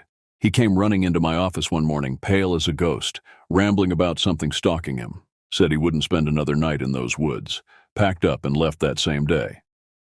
"And you didn't investigate?" "We did. Found nothing conclusive. Some unusual tracks, but nothing that couldn't be explained by known wildlife." Bernard's expression grew serious. "Listen, Kai. Every ranger who's worked that cabin has stories. Most dismiss them as imagination, the mind playing tricks in the isolation. But," he hesitated, "just keep your wits about you out there." My first few weeks passed uneventfully. I patrolled my assigned areas, checked trail conditions, and assisted the occasional lost hiker. I began to think that Travis had simply succumbed to the isolation, his mind conjuring threats where none existed. Then came the night of the first storm. Rain pounded against the cabin roof as thunder cracked overhead. I sat at my small desk, reviewing maps of areas I hadn't yet fully explored, when the lights flickered and went out. The solar battery had failed, not unusual during heavy storms. I lit a lantern and was about to radio in the power failure when I heard it. Heavy footsteps on the porch. Slow, deliberate steps that made the wooden boards creak under significant weight. "Hello?" I called out, reaching for my flashlight. "Is someone there?" No answer, but the footsteps continued, now moving around the perimeter of the cabin. I grabbed my radio. Bernard, this is Kai at Maple Lake Cabin. I have a possible intruder. Over. Static was the only response, the storm interfering with the signal. The footsteps stopped at my bedroom window. I heard a deep, raspy breathing. Then a scratching sound against the glass. Clutching my flashlight like a weapon, I moved toward the window. The beam of light cut through the darkness outside, illuminating sheets of rain. But nothing else. The scratching had stopped. Then came the call again. That same eerie sound I'd heard my first night. Only now it was directly outside my cabin, so loud it seemed to vibrate through the walls. It held for several seconds before fading into the night. I didn't sleep at all that night. When morning came, I searched the area around the cabin. The rain had washed away any tracks, but on my bedroom window, I found long scratches in the wood of the frame, scratches that hadn't been there before. That evening, I had visitors. A battered pickup truck rumbled down the access road, bringing Lena, the Eastern Sector Ranger, and her friend Jake, who was visiting from Australia. They'd come to check on me after my failed radio call during the storm. Lena was in her early 40s, with streaks of gray in her dark hair and the weathered look of someone who'd spent most of her life outdoors. Jake was younger, maybe mid-30s, with sun-bleached hair and the relaxed demeanor I'd come to associate with Australians. First big storm's always the worst, Lena said as we sat around my small kitchen table, mugs of hot coffee warming our hands. How are you settling in otherwise? I hesitated, then decided to be honest. I've been hearing things, strange calls at night. And during the storm, something was outside my cabin. Jake and Lena exchanged a look. What? I asked. You're not the first, Jake said. I worked as a guide in the outback for years, heard stories from the Aboriginal trackers about the Yowie, Australia's version of what you Americans call Bigfoot. You think I heard Bigfoot? I couldn't keep the skepticism from my voice. I think these forests hold secrets, Lena said carefully. Things that don't fit neatly into our understanding of the world. Have you seen anything? I asked her. Not directly, but I've found tracks, heard the calls, found trees broken in ways no known animal could manage. She sipped her coffee. Most rangers who stay long enough have some encounter they can't explain. We just don't talk about it much. No one wants to be labeled the crazy forest person. What about my sister? I asked suddenly. Jennifer Stonewood. She disappeared in this area 3 years ago. Lena's expression softened. I remember, I was part of the search team. We never found any trace of her. Could it have been whatever's out there? I don't know, Kai. There are natural dangers in these woods, cliffs, rapids, disorientation, but she set down her mug. There are other cases. Hikers who vanished without a trace, leaving behind their equipment. People found miles from where they should have been, with no memory of how they got there. A friend of mine in Canada has similar stories, Jake added. He works for their park service up north, says the indigenous rangers won't go into certain areas alone because of what they call the tall ones. I thought about the notebook Bernard had given me, Travis's increasingly panicked entries. Why doesn't anyone investigate this properly? If there's something dangerous in these woods. On what grounds? Lena interrupted gently. Reports of strange noises? Folklore? Without concrete evidence, it remains just that. Stories. After they left, I sat on my porch, despite the lingering rain, thinking about what they'd said. I'd taken this job to find answers about my sister, not to chase myths. Yet I couldn't shake the feeling that the two might be connected. That night, I dreamed of Jennifer. She was standing at the edge of the forest trying to tell me something, but her voice was drowned out by that same haunting call that echoed through the trees. When I woke, sweating and disoriented, I was certain of one thing. Whatever secrets these woods held, I was going to uncover them, no matter the cost. I just didn't realize how high that cost would be. The first sign that something was truly wrong came about a month after I'd settled into my role at Maple Lake. I was on a routine patrol of the northern trails, documenting washouts that needed repair after the recent rains, when I noticed the silence. Forests are never truly quiet. There's always the rustle of leaves, bird song, the scurrying of small creatures.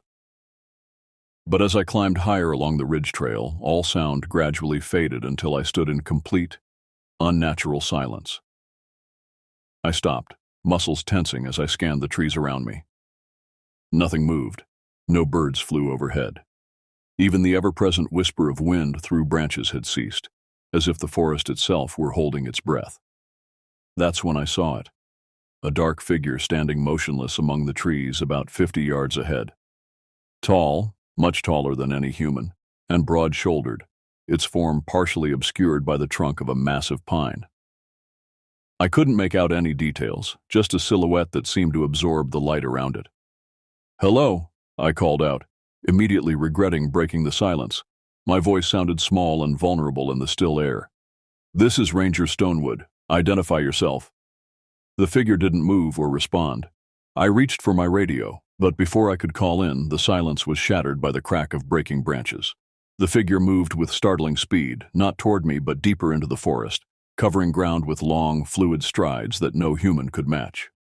I stood frozen, heart hammering against my ribs, as the normal sounds of the forest gradually returned around me, almost apologetically, as if the wildlife were embarrassed by their momentary desertion. When I reported the incident to Bernard at our weekly check-in, his expression remained carefully neutral, but I noticed his knuckles whitening as he gripped his coffee mug.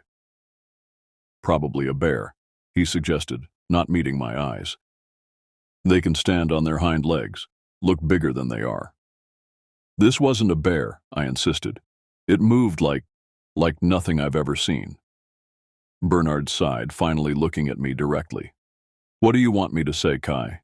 That you saw Bigfoot? That there's some undiscovered primate living in woods that have been mapped and studied for over a century? I want you to acknowledge that something strange is happening here. Travis wasn't crazy, was he? Travis was a good ranger who spent too much time alone," Bernard said firmly. "Look, I've been working these woods for 25 years. I've heard all the stories, seen things myself I can't explain, but we stick to what we can verify. That's our job. And when a hiker goes missing, like my sister, is that just another thing we can't verify?" Bernard's expression softened. "I know why you're here, Kai, and I respect it. But chasing shadows in the woods won't bring you closure." But I wasn't looking for closure. I was looking for the truth. That evening, I had another visitor. A truck I didn't recognize pulled up to my cabin just as dusk was settling over the forest. A man stepped out, tall, with silver hair pulled back in a neat ponytail and deep creases around eyes that had seen too much sun. He introduced himself as Makwa, a member of the indigenous tribe whose ancestral lands included parts of the wilderness area. "Bernard said you've been asking questions," he said as he accepted the coffee I offered. "About the woods, about what lives here." "You know something?" I asked, trying to contain my eagerness. Makwa smiled slightly. "I know what my grandfather taught me, and what his grandfather taught him. The name we have for it translates roughly to the tall one who walks alone. But your culture calls it Sasquatch or Bigfoot." "You believe it's real?" I asked. "It's not a question of belief for my people. It's knowledge." He looked out the window at the darkening forest. "They aren't animals, not as you understand them. They're guardians in a way, protectors of the wild places. Usually they avoid humans, but sometimes, when people venture too deep, stay too long." He trailed off. "What about people who disappear in the woods?" I asked, thinking of Jennifer. Makwa's expression grew grave. "There are stories of people being taken. Some say the tall ones are curious about us. Others say they only take those who disrespect the forest or threaten its balance." He studied me. "Your sister, she was one who disappeared." I nodded. "And you came here to find her, or at least to understand what happened to her." Makwa was silent for a long moment. "The forest keeps its secrets well. But—" He reached into his pocket and pulled out a small, polished stone with a hole through its center. "This is a seeing stone, an old tradition. Look through it at twilight, they say, and you might glimpse things otherwise hidden." I accepted the stone, feeling somewhat foolish. "Thank you, but I'm more interested in concrete evidence, tracks, hair samples, anything that could be scientifically verified." "Science has its place," Makwa acknowledged, "but some truths lie beyond its reach." He stood to leave. "Be careful, Ranger Stonewood. The tall ones have been more active lately, more agitated. Something has disturbed their peace." After he left, I turned the stone over in my fingers, tempted to dismiss it as superstition. Yet the encounter with the dark figure in the forest had shaken my certainty. What if there were things in these woods that defied conventional explanation? The following weeks brought more unsettling events. Hikers reported hearing strange calls at night.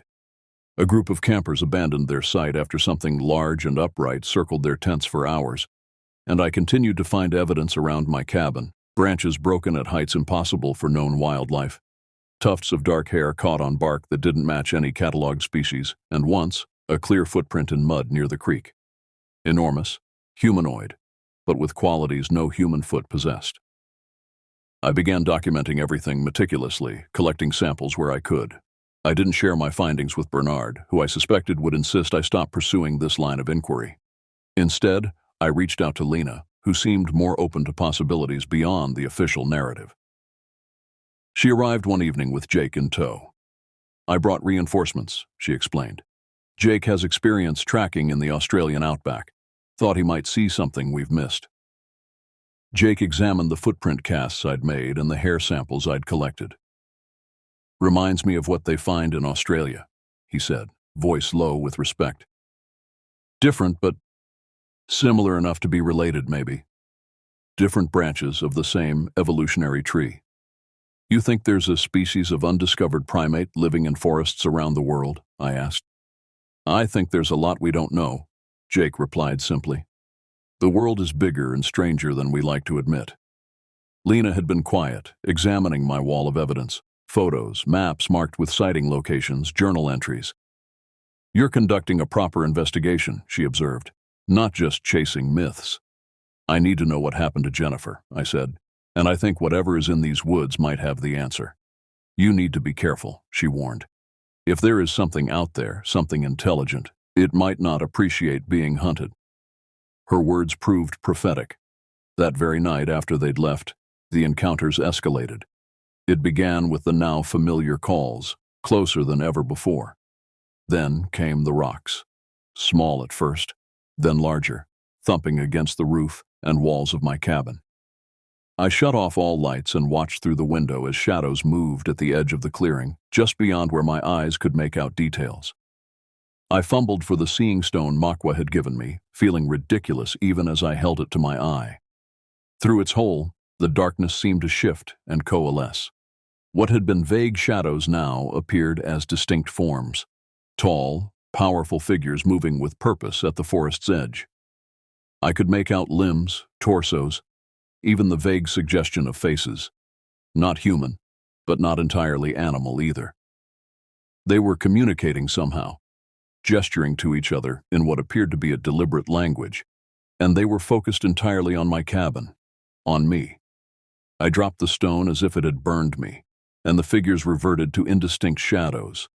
The stone couldn't have actually enhanced my vision. It must have been suggestion, my mind filling in details I expected to see. Yet the fear that gripped me was very real. I spent the night huddled in the center of the cabin, my back against the wall, clutching my flashlight and radio. By morning, the forest had returned to normal, birds singing as if nothing had happened. But around my cabin lay evidence of the night's events. Rocks that had been thrown, branches arranged in patterns too deliberate to be coincidental, and a clear message scrawled in the dirt of my garden, deep gouges forming letters, "Go away." It could have been a hoax, of course, local teenagers playing pranks on the new ranger. But in my heart, I knew better. Something in these woods was intelligent enough to communicate, and it wanted me gone. I thought about leaving. Any reasonable person would have. But then I found Jennifer's compass. It was half buried near the creek, about a mile from my cabin. Tarnished and weathered, but unmistakable, the custom compass I'd given her for her 25th birthday, her initials still visible on the back. It shouldn't have been there. The search teams had combed this area extensively after her disappearance. Yet here it was, placed where I would find it during my regular patrol. Not lost, but deliberately positioned. That night, I made a decision that would change everything. If the entities in the woods were trying to communicate, perhaps it was time I answered. The compass changed everything. If it had been there all along, how had search parties missed it? And if it hadn't, if it had been placed there recently, then by whom, or what? Either way, it was the first tangible connection to Jennifer I'd found since arriving at Maple Lake. I debated reporting the find to Bernard, but something held me back. The compass felt like a message meant specifically for me. Besides, I wasn't sure I trusted the official channels anymore. Too many strange occurrences had been dismissed, too many questions left unanswered. That evening I made preparations. If the entities in the forest, whatever they were, had made a gesture of communication, I would respond in kind. I gathered supplies for an overnight stay in the woods, camping gear, extra clothing, my camera, and several items belonging to Jennifer that I'd brought with me. Her favorite scarf, a photo of us together, and now, her compass.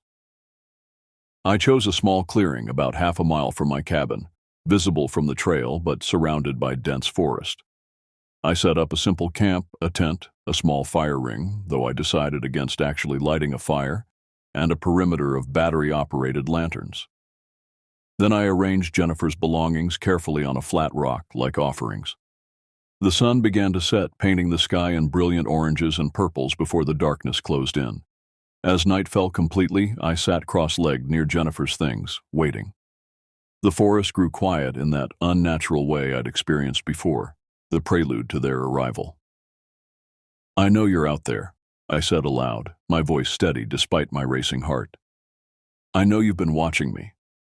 I'm not here to harm you or expose you. I just want to understand, and I want to know what happened to my sister." Nothing but silence answered me. "Her name was Jennifer," I continued, touching her scarf. "She disappeared in these woods 3 years ago. This was hers. So was this compass that I found by the creek. Did you know her? Did you take her?" The crack of a branch breaking in the darkness made me flinch, then another. Something large was moving around the perimeter of my camp, just beyond the reach of my lanterns. I fought the urge to retreat to my tent or flee back to the cabin. This was what I'd come for. "Please," I said, forcing my voice to remain calm. "I need to know." A low, rumbling vocalization drifted from the darkness. Not the eerie call I'd heard before, but something more deliberate, almost like speech, but in no language I recognized. It was answered by another voice from a different direction. I was surrounded.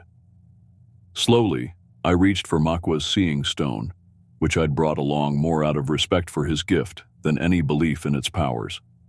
Holding it to my eye, I peered into the darkness. Through the stone's hole, the shadows took form again. I could make out 3 figures positioned around my camp, massive and upright. They were covered in dark hair, with broad shoulders and long, powerful limbs.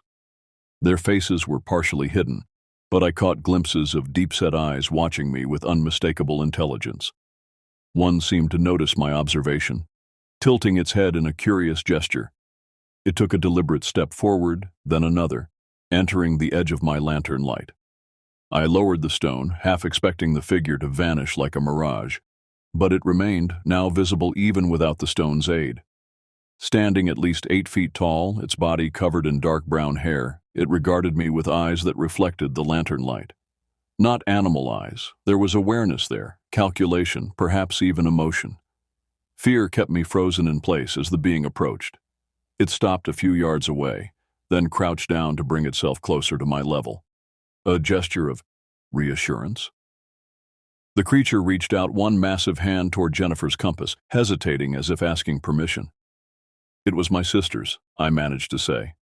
The being made a sound, a soft, almost mournful vocalization, then pointed to the forest behind it.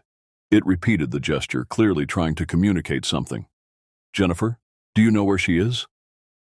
The creature stood again, stepped back, and made a beckoning motion. It wanted me to follow. Every survival instinct screamed against the idea of following this enormous, unknown being into the dark forest. Yet I had come seeking answers, and now they were being offered. If there was any chance of learning what happened to Jennifer, "I'll come," I said, gathering Jennifer's belongings and my backpack. "But I need to be able to find my way back." The creature waited as I collected a lantern. Then it turned and moved into the forest with surprising grace for its size. I followed, my light casting bizarre shadows among the trees. We traveled deeper into the wilderness than I had ever ventured before, the terrain growing increasingly rough. The creature moved with confidence, occasionally looking back to ensure I was still following. Two others flanked us at a distance, visible only as moving shadows. After what seemed like hours, we arrived at the base of a cliff face I didn't recognize from any of my maps. The rock wall was split by a narrow crevice, barely visible unless you knew exactly where to look. My guide ducked inside, and after a moment's hesitation, I followed. The crevice opened into a cave system, a large main chamber with tunnels branching off in several directions. The space smelled of earth and something musky I couldn't identify. Scattered around were objects I instantly recognized as human-made: a hiking boot, a tattered backpack, a camera, a water bottle. Items that had been collected or taken. The creature moved to one corner of the cave and crouched beside what looked like a carefully arranged pile of objects. It gestured for me to approach. My lantern light fell upon a makeshift shelter of sorts. Branches woven together to form a crude dome, lined with what appeared to be clothing and fabric. And inside, arranged with what could only be described as care, were Jennifer's belongings: her backpack, her hiking boots, her jacket. Everything except the compass I now held in my trembling hand. "She was here?" I whispered, voice breaking. "Was she... is she..." The creature made a series of vocalizations, gesturing first to the shelter, then to the deeper tunnels, then upward. Without language, I couldn't understand what it was trying to tell me. Then it did something unexpected.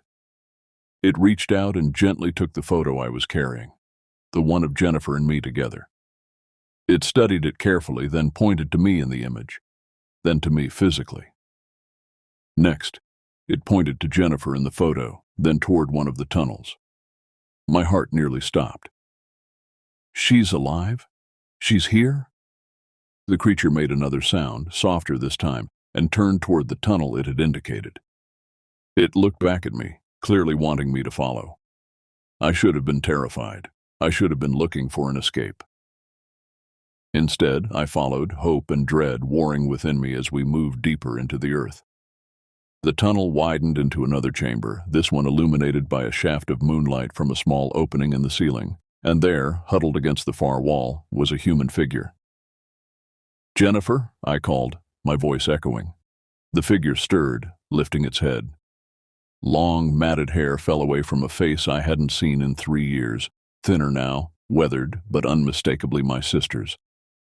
"Kai?" Her voice was hoarse from disuse. "Is that really you?" I rushed forward, falling to my knees beside her. "Jennifer, oh my God, you're alive." She felt fragile in my arms, but she was warm, breathing, real. I pulled back to look at her.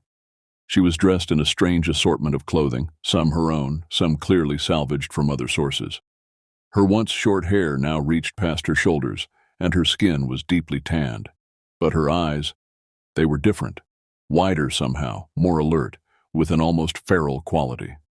How are you here? What happened to you?" I asked, overwhelmed. Jennifer looked past me to the creature standing at the chamber entrance. "They found me," she said simply. "I was injured, lost, would have died. They brought me here, healed me. You've been living with them for 3 years. Why didn't you try to get back? Everyone thought you were dead." Her expression grew distant. "At first I couldn't. My leg was broken badly. By the time I could walk, winter had set in, and then..." She looked again at the creature. "I began to understand them, to learn from them. They're not what people think, Kai. They're ancient, intelligent. The things they know about the forest, about living in harmony with it. I struggled to comprehend what she was saying, but you could have come back later. Let people know you were alive. Would they have believed me? About them?" She shook her head. "The world would have hunted them down, turned them into specimens, destroyed their way of life. I couldn't be responsible for that. So you chose them over your own family? Over me? I've been searching for you for 3 years." The creature at the entrance made a sound, and Jennifer responded with a similar vocalization. They were communicating. "What did it say?" I asked, unsettled by this exchange. "He," Jennifer corrected gently. "His name doesn't translate, but he's what you might call an elder. He says they've been watching you since you arrived. They know why you came. That's why they led you to the compass, to prepare you." "Prepare me for what?" Jennifer took my hands in hers. "For a choice, Kai, the same one I made. You can go back to your world with knowledge that would change everything, proof of their existence. Or you can protect their secret. She paused. Or there's a third option. Which is, you could stay, learn their ways as I have, become a bridge between our worlds. I stared at her, unable to process the magnitude of what she was suggesting. Jen, you can't be serious. You want me to just disappear like you did? Let everyone think I'm dead too? It's not a small thing to ask, I know. But once you understand them, once you see what they are. She looked at the creature, the elder, with an expression of reverence. They're the original protectors of these lands, long before humans came. They have knowledge we've lost or never had. But what about your life, your friends, your career? That life feels like a dream now. This is my reality. She gestured around her. I'm not a captive, Kai. I chose this, and I'm offering you the chance to understand why. The elder made another sound and Jennifer nodded. He says you need time to think. You can stay until morning. Then you must decide, return to your world and keep their secret, or join us. And if I choose to expose them? Jennifer's expression grew sad. Then they'll relocate. They've done it before when humans grew too close. But it would mean I'd go with them. You'd never see me again. The elder retreated from the chamber, leaving Jennifer and me alone. We talked through the night, her telling me about the past 3 years, the things she'd learned, the community of these beings that lived secretly throughout the wilderness. I told her about my search for her, how I'd never given up hope. As dawn approached, illuminating the chamber through the ceiling opening, I still hadn't made my decision. Jennifer had fallen asleep, exhausted from our long conversation. I watched her sleep, trying to reconcile the sister I'd lost with this wild-eyed woman who spoke the language of creatures most people believed were mere legend. The elder returned, regarding me with those intelligent eyes. He held out something, a small leather pouch. Inside was a collection of teeth, human teeth. What is this? I asked, unnerved. Jennifer stirred, looked at the pouch, and spoke. It's a gesture of trust. They collect objects from those who don't survive the forest, not as trophies, but as memories. The teeth belong to a hiker who died in a fall last winter. They couldn't save him, but they honor his memory. The elder made a series of sounds, which Jennifer translated. He says the forest takes some and spares others. It's not their doing, it's the nature of wilderness. They try to help when they can, but they can't interfere with the forest's will. I thought about all the missing persons cases from these woods, the unexplained disappearances. How many had actually encountered these beings? How many had been helped, like Jennifer? How many had not survived, despite their intervention? As the morning light grew stronger, I knew I had to make my decision. Return to the known world with an impossible secret to keep, or step into a life I barely understood, leaving behind everything familiar. In that moment, staring into my sister's eyes and seeing her silent plea, I understood the true nature of the choice before me, and the consequences it would carry, no matter what I decided. The trek back to my cabin was surreal. Jennifer walked beside me, moving through the forest with a confidence I'd never seen in her before. The creatures, the hidden ones, as she called them, had escorted us to the edge of their territory before melting back into the trees with silent grace. I had made my decision, though it weighed on me like a stone. I would return to my role as ranger, keeping their secret, for now. Jennifer would remain with them but promised to meet me regularly at designated locations. It was a compromise that satisfied neither of us completely, but it gave me time to process everything I'd learned while maintaining contact with my sister.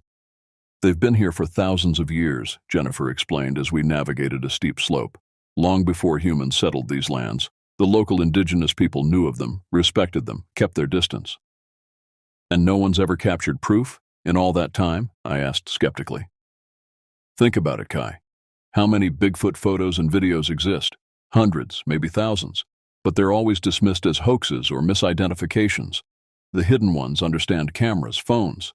They know when they're being observed. They're intelligent, more than you can imagine. I thought about my own encounters, how they had gradually escalated from distant observations to direct contact. They were testing me, I realized, watching how I'd react. Jennifer nodded. They're cautious by nature. Survival depends on secrecy. We reached my cabin by mid-afternoon. It felt strange seeing Jennifer in this setting, my sister, presumed dead for 3 years, standing on my porch as if she'd just dropped by for a visit. She wouldn't come inside, preferring to remain in the open air. What happens now? I asked. I can't just let everyone continue thinking you're dead when I know the truth. She sighed, gazing back toward the forest. I'm not ready to return, Kai. Maybe I never will be. The life I have with them, it's different, but it's mine. I've found purpose there. As what? Some kind of ambassador? In a way. I'm learning their language, their customs. They're teaching me things about the forest that humans have forgotten, or never knew. She twisted a strand of her long hair. They're dying out, Kai. Their numbers dwindle with each generation as their habitat shrinks.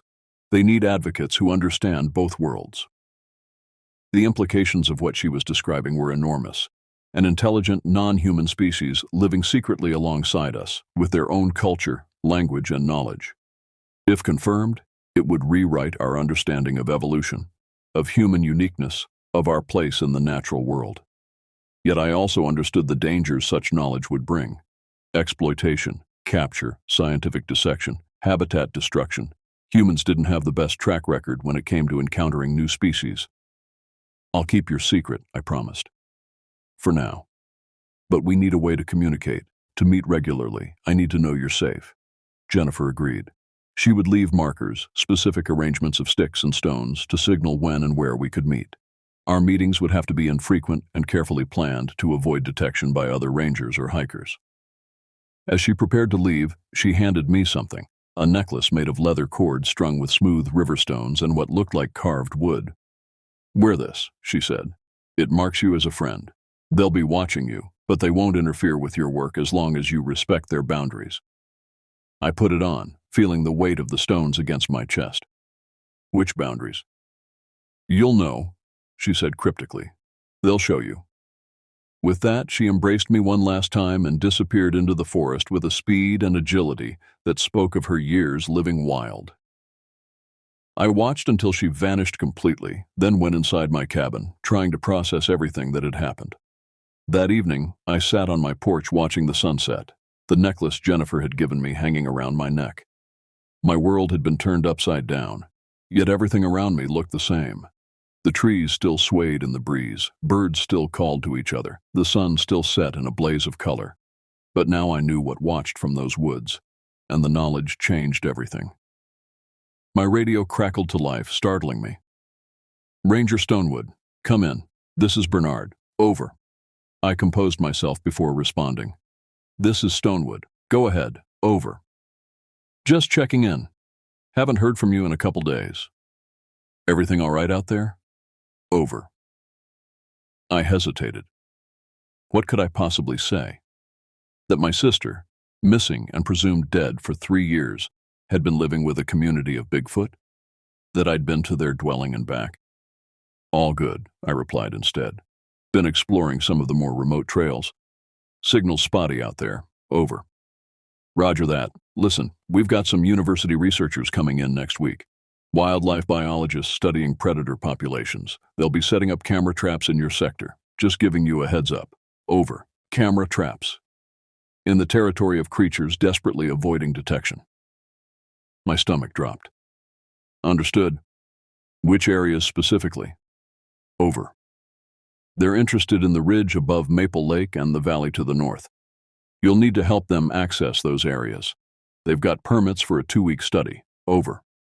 The ridge above Maple Lake, exactly where I'd followed the elder to find Jennifer, where the Hidden One's territory began. Copy that. When do they arrive? Over. Monday morning, 0800 hours at main headquarters. You'll escort them from there. Over. Will do. Stonewood out. I set the radio down, my mind racing. Camera traps designed to capture images of predators would certainly capture the Hidden Ones if they moved through those areas. And according to Jennifer, they did, regularly. Their main settlement might be deeper in the wilderness, but they ranged throughout the forest. I needed to warn them, but I had no way to contact Jennifer until she chose to leave me a signal. By Monday, it might be too late, unless I ventured back into their territory myself.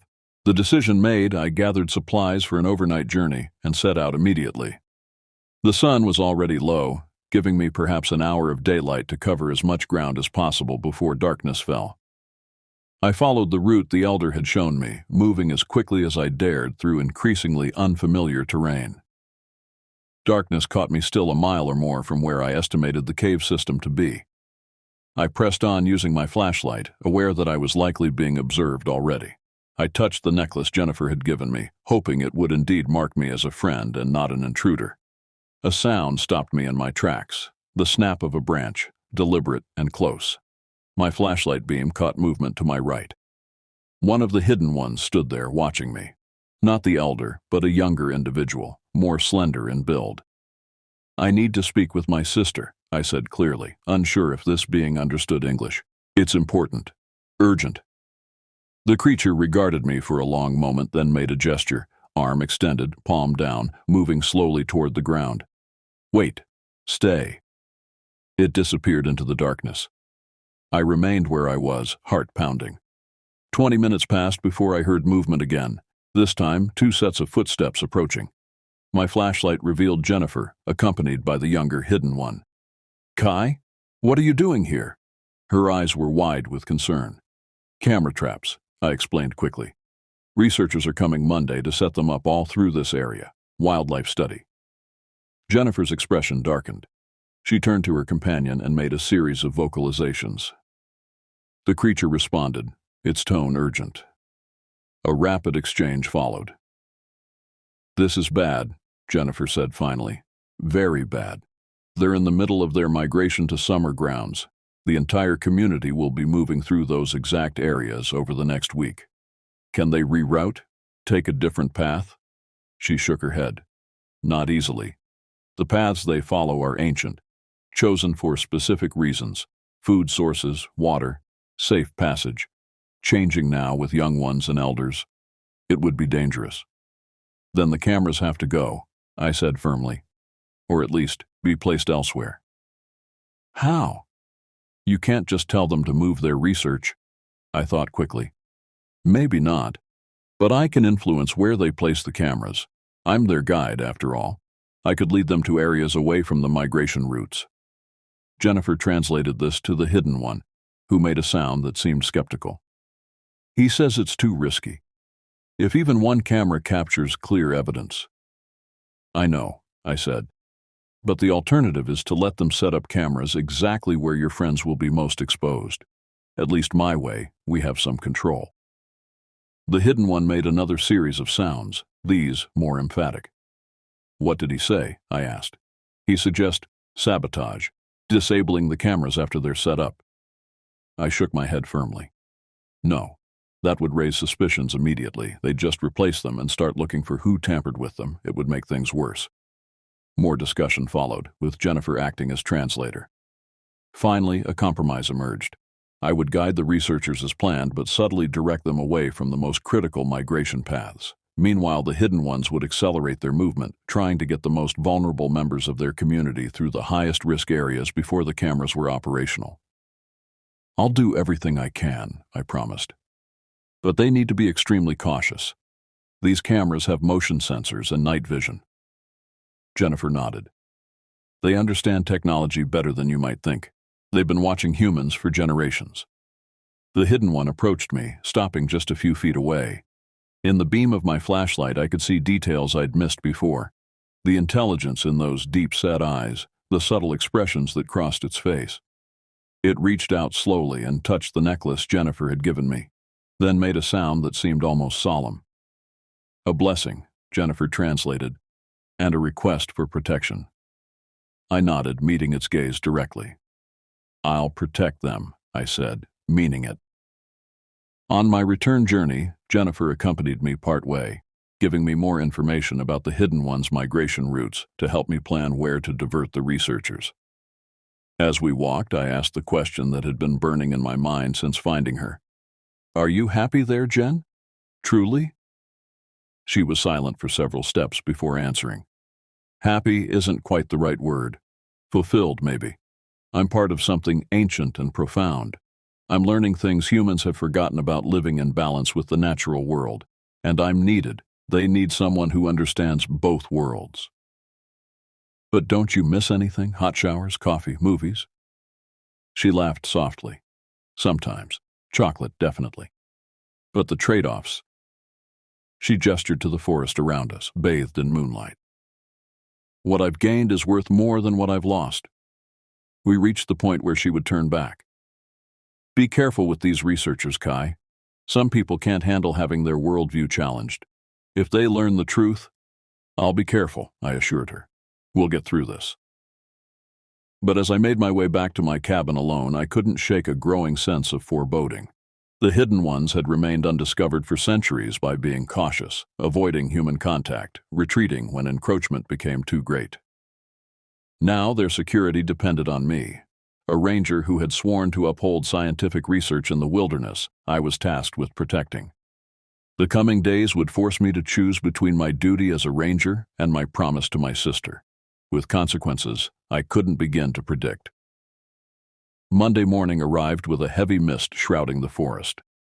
I met the research team at headquarters as instructed, a professor from the state university and 2 graduate students, all eager to deploy their equipment in what they described as pristine predator habitat. Dr. Eleanor Morris was the team leader, a wildlife biologist with extensive experience studying large carnivores. Her students, Marcus and Ava, handled most of the technical equipment. We are particularly interested in the interaction between wolves and cougars in this ecosystem, Dr. Morris explained as we loaded their gear into my truck. Our camera traps have dual sensors, motion and heat signature, that should give us unprecedented data on predator movements and patterns. Fascinating, I said, trying to sound enthusiastic while my mind raced with concern. Heat signature detection would make it even more likely the cameras would capture the hidden ones. We've identified 20 optimal locations based on satellite imagery, she continued, showing me a map with marked points.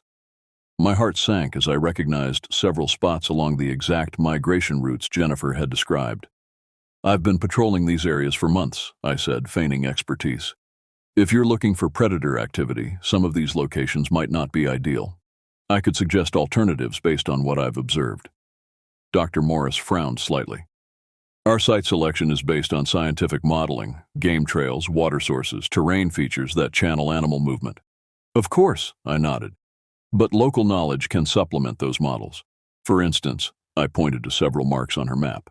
These areas have had unusual flooding this season, making them less traveled. And these, I indicated others, directly on the hidden ones' paths, have had recent landslides that have altered the game trails. It wasn't entirely a lie. There had been unusual weather patterns and some trails had been affected, just not exactly where I was indicating. Dr. Morris considered this. Interesting. Perhaps we should adjust some locations based on your input. Relief washed through me. Happy to help.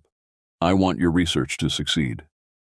We spent the morning revising their camera placement plan.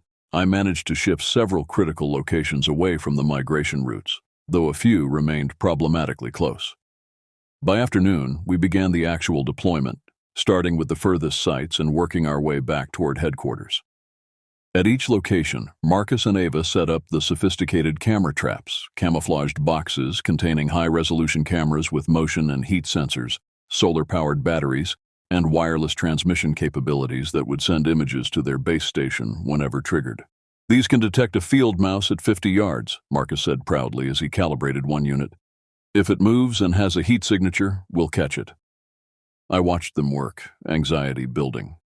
Despite my efforts, 3 cameras were positioned in areas the hidden ones would almost certainly pass through. I needed a contingency plan. As we finished setting up the last camera for the day, I noticed something unusual. Scratch marks on a nearby tree, fresh and deliberate. Not random animal clawing, but patterns. A message from the hidden ones, or perhaps Jennifer. I maneuvered to examine it while the researchers packed up their equipment. The marks formed a simple but clear pattern, lines indicating movement, a sun symbol, and what appeared to be a warning. They were accelerating their migration, trying to pass through before nightfall when the cameras would be most effective. Everything okay, Ranger Stonewood? Dr. Morris called, noticing my distraction. Just checking some bear markings, I replied smoothly. Nothing unusual. That evening, after escorting the team back to their temporary quarters at headquarters, I returned to the field alone, ostensibly to check on some remote campsites. In reality, I needed to assess the camera placements and look for signs of the Hidden One's passage. I found more scratch markings near the second camera site, urgent warnings that the young and elderly members of their community hadn't yet passed through. They would be moving through this area tonight, directly in front of a camera I couldn't disable without raising alarms. As darkness fell, I made a decision I hoped wouldn't cost me my job. Or worse, I positioned myself near the camera, waiting.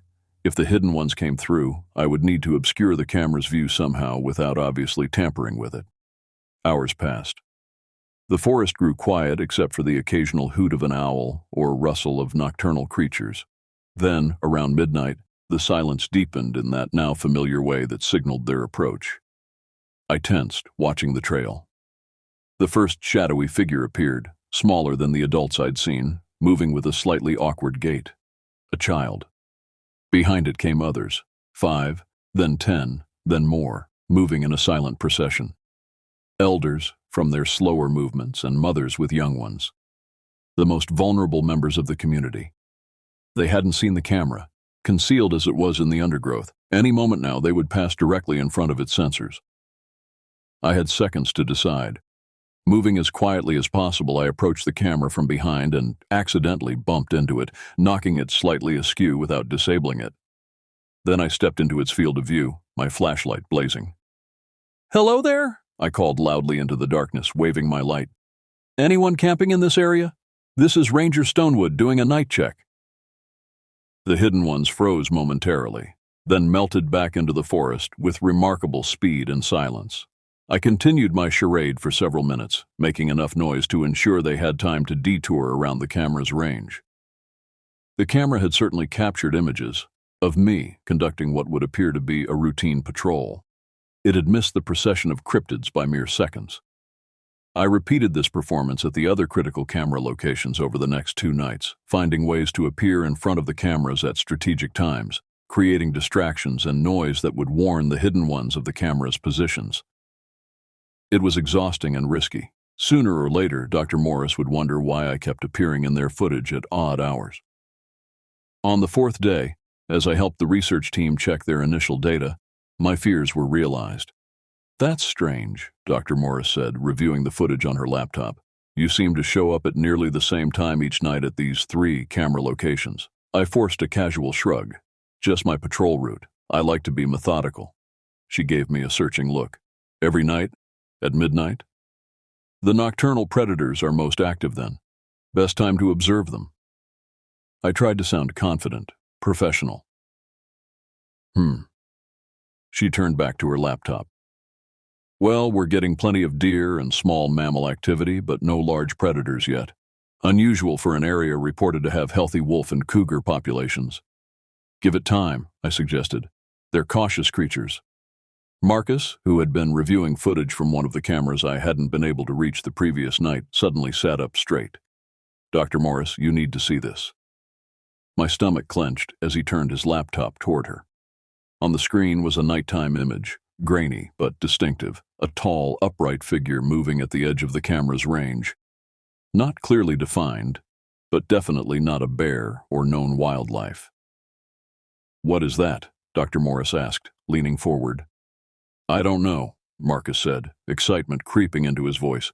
"But look at the estimated height based on the reference markers we placed, at least 7 feet tall, moving bipedally." Dr. Morris looked at me.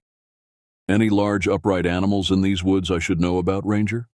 I kept my expression neutral with effort. "Bears can stand on their hind legs, appear quite tall." "This isn't moving like a bear," Ava chimed in, coming to look over Dr. Morris's shoulder.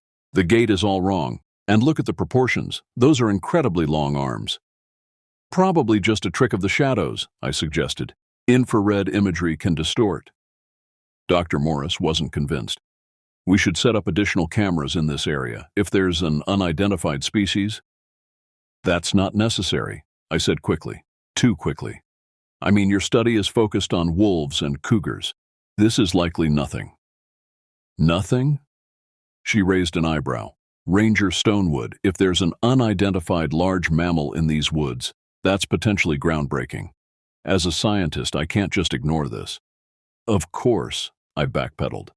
I just meant we shouldn't divert resources from your primary research. But if you want to investigate further, I'm happy to help. She studied me for a long moment. You know, you've been acting strangely since we arrived, almost as if you're trying to direct us away from certain areas. I felt cold sweat on my neck. I'm just trying to ensure your research is successful. I appreciate that. Her tone made it clear she didn't believe me. We'll continue as planned, with some additional coverage around this sighting location. That evening, I returned to my cabin in a state of high anxiety. The situation was unraveling. Soon, there would be more cameras specifically targeting the hidden ones, and I couldn't possibly interfere with all of them without raising even more suspicion. I needed to warn Jennifer and the others immediately. Using the code she'd taught me, I arranged sticks and stones near our meeting point to signal urgent danger. Then I waited, hoping she would check the location soon.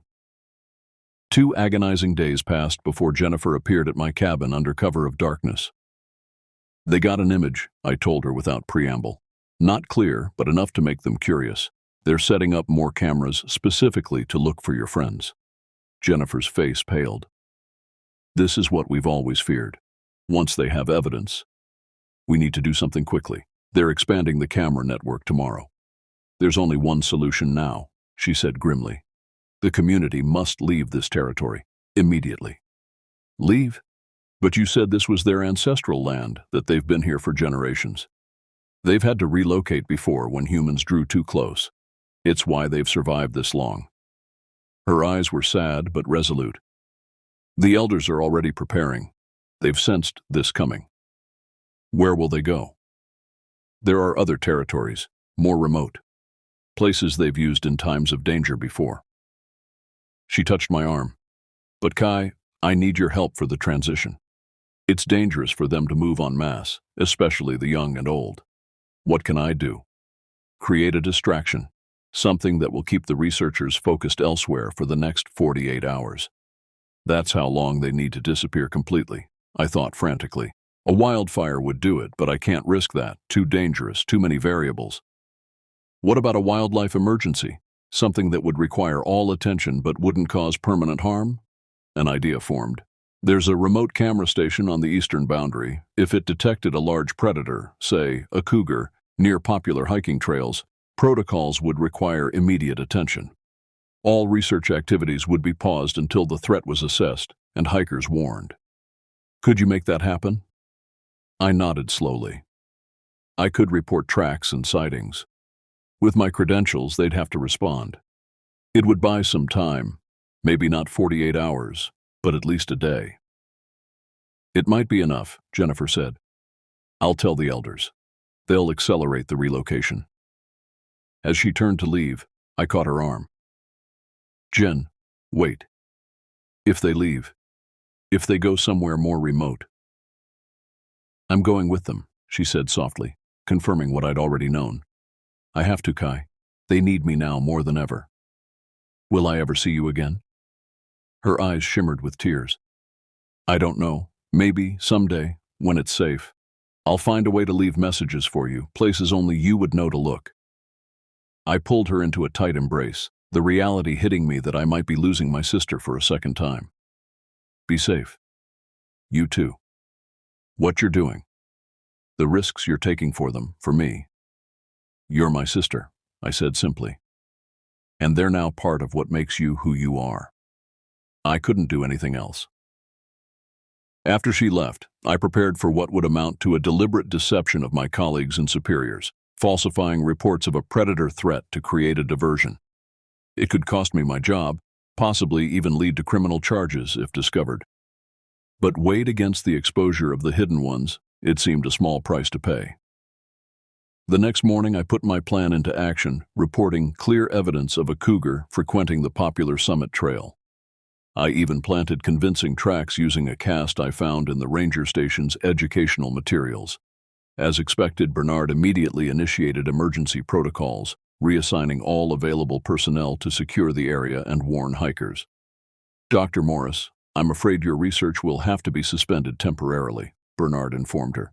"We need all hands focusing on this potential predator threat." She was clearly frustrated but understood the priority of public safety. "For how long?" "At least 24 hours, possibly longer if we confirm the threat is real." It worked better than I'd hoped. The entire research team was pulled into the response, their camera monitoring temporarily forgotten. I used the opportunity to check on the hidden one's progress, finding signs that they were indeed moving quickly from the area. But on the second day, as the cougar scare began to wind down with no actual sightings confirmed, disaster struck. Ava, reviewing footage collected before the interruption, discovered something extraordinary. "Dr. Morris," she called out during the evening briefing at headquarters, "you need to see this immediately." On her laptop screen was an image that made my blood run cold, a clear, unmistakable shot of one of the hidden ones. Not a distant, blurry figure that could be dismissed as a bear or trick of light, but a detailed image of an adult male looking directly at the camera with obvious intelligence. The proportions, the features, the fur, all clearly visible. Undeniable evidence. "My God," Dr. Morris breathed. Is this what I think it is?" Bernard leaned over her shoulder, his expression confused. "What am I looking at? Some kind of hoax?" "This is no hoax," Dr. Morris said firmly. "The timestamp and location data are intact. This was captured by our camera 2 nights ago." She looked up, excitement blazing in her eyes. "Gentlemen, I believe we've just documented the first conclusive evidence of a North American great ape, a Sasquatch, Bigfoot." The room erupted in a mixture of excitement, disbelief, and questions. I stood frozen, watching as my worst fears materialized. In the chaos, I slipped outside, desperate for air and a chance to think. The damage was done. Within hours, Dr. Morris would share this image with her university colleagues. Soon after, it would reach the media. Teams of researchers, hunters, thrill seekers, they would flood these woods, searching for the hidden ones.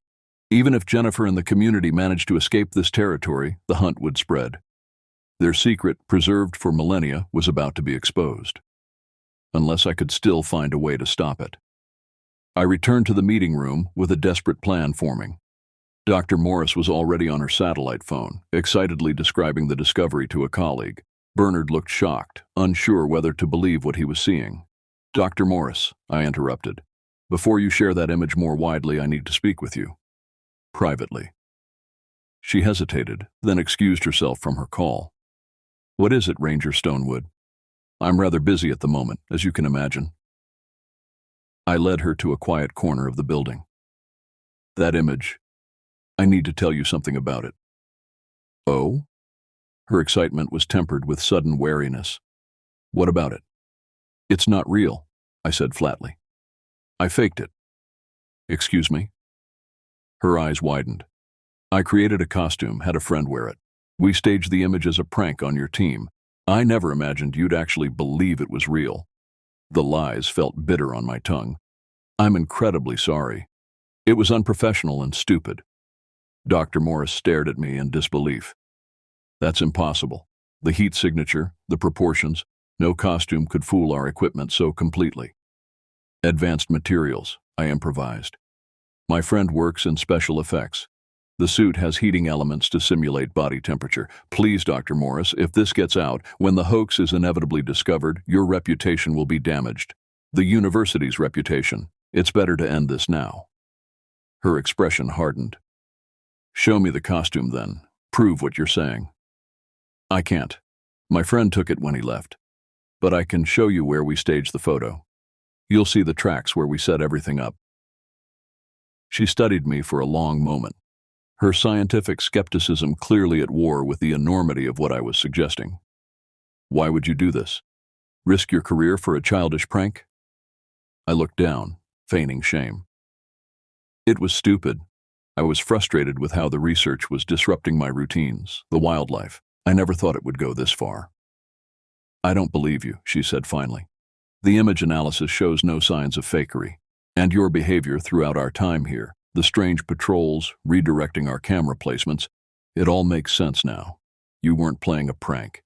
You were trying to protect something. My heart sank. She was too smart, too observant to be fooled by my desperate lie. And now I'd only made things worse, confirming her suspicions that something extraordinary was happening in these woods. "The truth, Ranger Stonewood," she demanded. "Now. Or I make this call, and by tomorrow this forest will be overrun with researchers and media." I was cornered, out of options. The truth was all I had left, or at least a version of it. "There is something in these woods," I admitted quietly. "Something extraordinary, but exposing it would be disastrous, not just for them, but potentially for us." Her expression shifted from anger to intense curiosity. "Go on. They've lived here in secret for thousands of years. They're intelligent, Dr. Morris. They have culture, communication, knowledge we can barely comprehend, and they want to be left alone." "You've seen them, interacted with them." It wasn't a question. I nodded. "They trust me to an extent. They showed themselves because they sensed a kindred spirit, someone who respects the wilderness as they do." "And you've kept this to yourself? The greatest biological discovery of the century?" "Because it's not our discovery to make," I said firmly. "They're not specimens to be studied or exhibited. They're a people who've chosen isolation for their own protection. If you expose them now, you'll be signing their death warrant. Is that the legacy you want for your research?" Dr. Morris was silent, processing my words. Science was her life, discovery her passion, but ethics also guided her work. I could see the conflict in her eyes. "What are you asking me to do?" she finally asked. "Delete the image. Tell your team it was corrupted or misidentified. Continue your predator research as planned, but leave them in peace. Let them disappear back into myth and legend, where they've survived all this time." "And if I don't? If I believe the scientific community deserves to know the truth?" I took a deep breath. "Then I can't stop you. But know that you'll be responsible for whatever happens next. To them, and to this forest." The weight of the decision hung between us. Dr. Morris looked away toward the window that framed the dark forest beyond. "I need time to think," she said at last. "This isn't a simple choice." "It's all I can ask," I replied. That night, as I returned to my cabin, the forest seemed abnormally still. No night birds called, no creatures rustled in the underbrush. The hidden ones were gone. I could feel their absence like a physical thing. Jennifer with them vanished once again into wilderness too remote for humans to easily follow.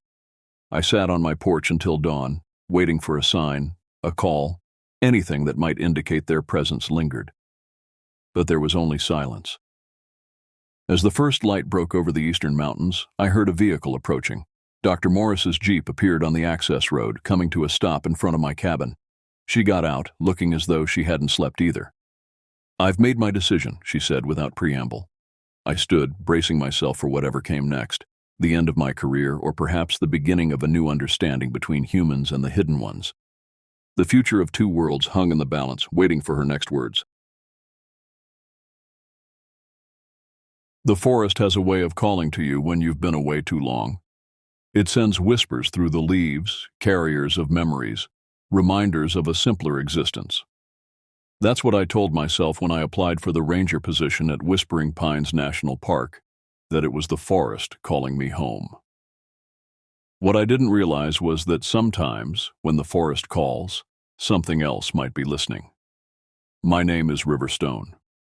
I inherited the name from my grandmother, who claimed our ancestors had communed with the spirits of the wilderness long before settlers arrived with their maps and claims. The name felt right for this new chapter in my life. Authentic, connected to the earth, unlike the corporate desk job I'd abandoned in Seattle. The ranger station sat on the edge of Mirror Lake, a pristine body of water that reflected the surrounding pines and distant mountain peaks with such clarity it sometimes disoriented visitors. A modest log cabin served as both office and living quarters for whoever drew the assignment to this remote outpost. The previous ranger had left suddenly. Family emergency was the official reason given, though the regional supervisor's tone suggested there was more to the story. "You understand this posting is unique," Supervisor Kelly had said during my interview, adjusting her glasses nervously. 30 miles from the nearest town. Radio contact only when weather permits. Most rangers request transfers within a year. I'm not most rangers, I replied with confidence I didn't entirely feel. Solitude is exactly what I'm looking for. She'd studied me carefully before sliding the assignment papers across her desk. Well, you've got the qualifications, and honestly, we're short-staffed. Just remember to follow protocols, especially regarding wildlife encounters. The station was positioned deep in the backcountry, with unpopular trails that rarely saw visitors. Perfect for someone trying to escape the noise of civilization. My first week passed uneventfully, checking trail conditions, cataloging wildlife sightings, and settling into the quiet rhythm of forest life. The cabin wasn't luxurious, but it had everything I needed. A wood stove, a small kitchen, a shower with surprisingly good water pressure, a desk for reports, and a comfortable bed tucked into a corner beneath a window that framed the night sky. The walls were decorated with maps of the territory and faded photographs of past rangers standing proudly in front of the cabin, their faces gradually becoming more serious as the years progressed. My only companions were the books left behind by previous occupants, field guides, wilderness survival manuals, and a surprising collection of folklore and cryptozoology texts that seemed out of place among the scientific literature. One book in particular caught my attention. Shadow Tracks, Unexplained Phenomena of the Northern Forests. The corners were dog-eared and margin notes filled the pages in different handwritings as if multiple rangers had contributed their thoughts over the years. 2 weeks into my assignment, I received my first visitors. A beat-up Land Rover pulled up to the station just as I was finishing my morning coffee. 2 people emerged, a tall, bearded man with weather-worn skin and a shorter woman with bright red hair braided down her back. "G'day there," the woman called out with a distinctly Australian accent. "You must be the new ranger we've heard about. Word travels fast in the wilderness," I replied, extending my hand. "Riverstone." "Maya Collins," she said, giving my hand a firm shake. "This silent bloke here is Liam Fletcher. We're researchers from the University of Melbourne on sabbatical studying comparative forest ecosystems." Liam nodded, offering a quiet, "Nice to meet you," as he unloaded equipment from the vehicle. "We've got permits to set up research stations in the Eastern Quadrant," Maya continued, producing the paperwork. "We've been working with the Park Service for months." I reviewed their documentation, which seemed in order. "You're planning to stay out there. How long?" 6 weeks, give or take," Maya replied. "We've done this before at Olympic and Redwood. Got all the gear and supplies we need." "Well, I should warn you, that's a remote area. I'll need to radio in your position daily, and you should check in by sunset." Maya laughed. "Worried we'll need rescuing? We're fairly self-sufficient. Did some wilderness medicine training before coming."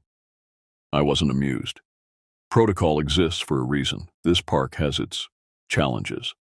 "What kind of challenges?" Liam spoke up, suddenly interested. The question caught me off guard. I thought about the strange notes in the margins of that book, the unexplained resignation of my predecessor, the warning in Supervisor Kelly's voice. Weather changes quickly. Navigation can be tricky when fog rolls in, and there's wildlife to consider. "Bears?" Maya asked. "Among other things," I replied vaguely. "Just stick to the protocol and we'll all sleep better." That evening, after the Australians had departed for their research site, I found myself drawn back to Shadow Tracks. I flipped through the chapters on regional phenomena until I found a section heavily annotated in blue ink.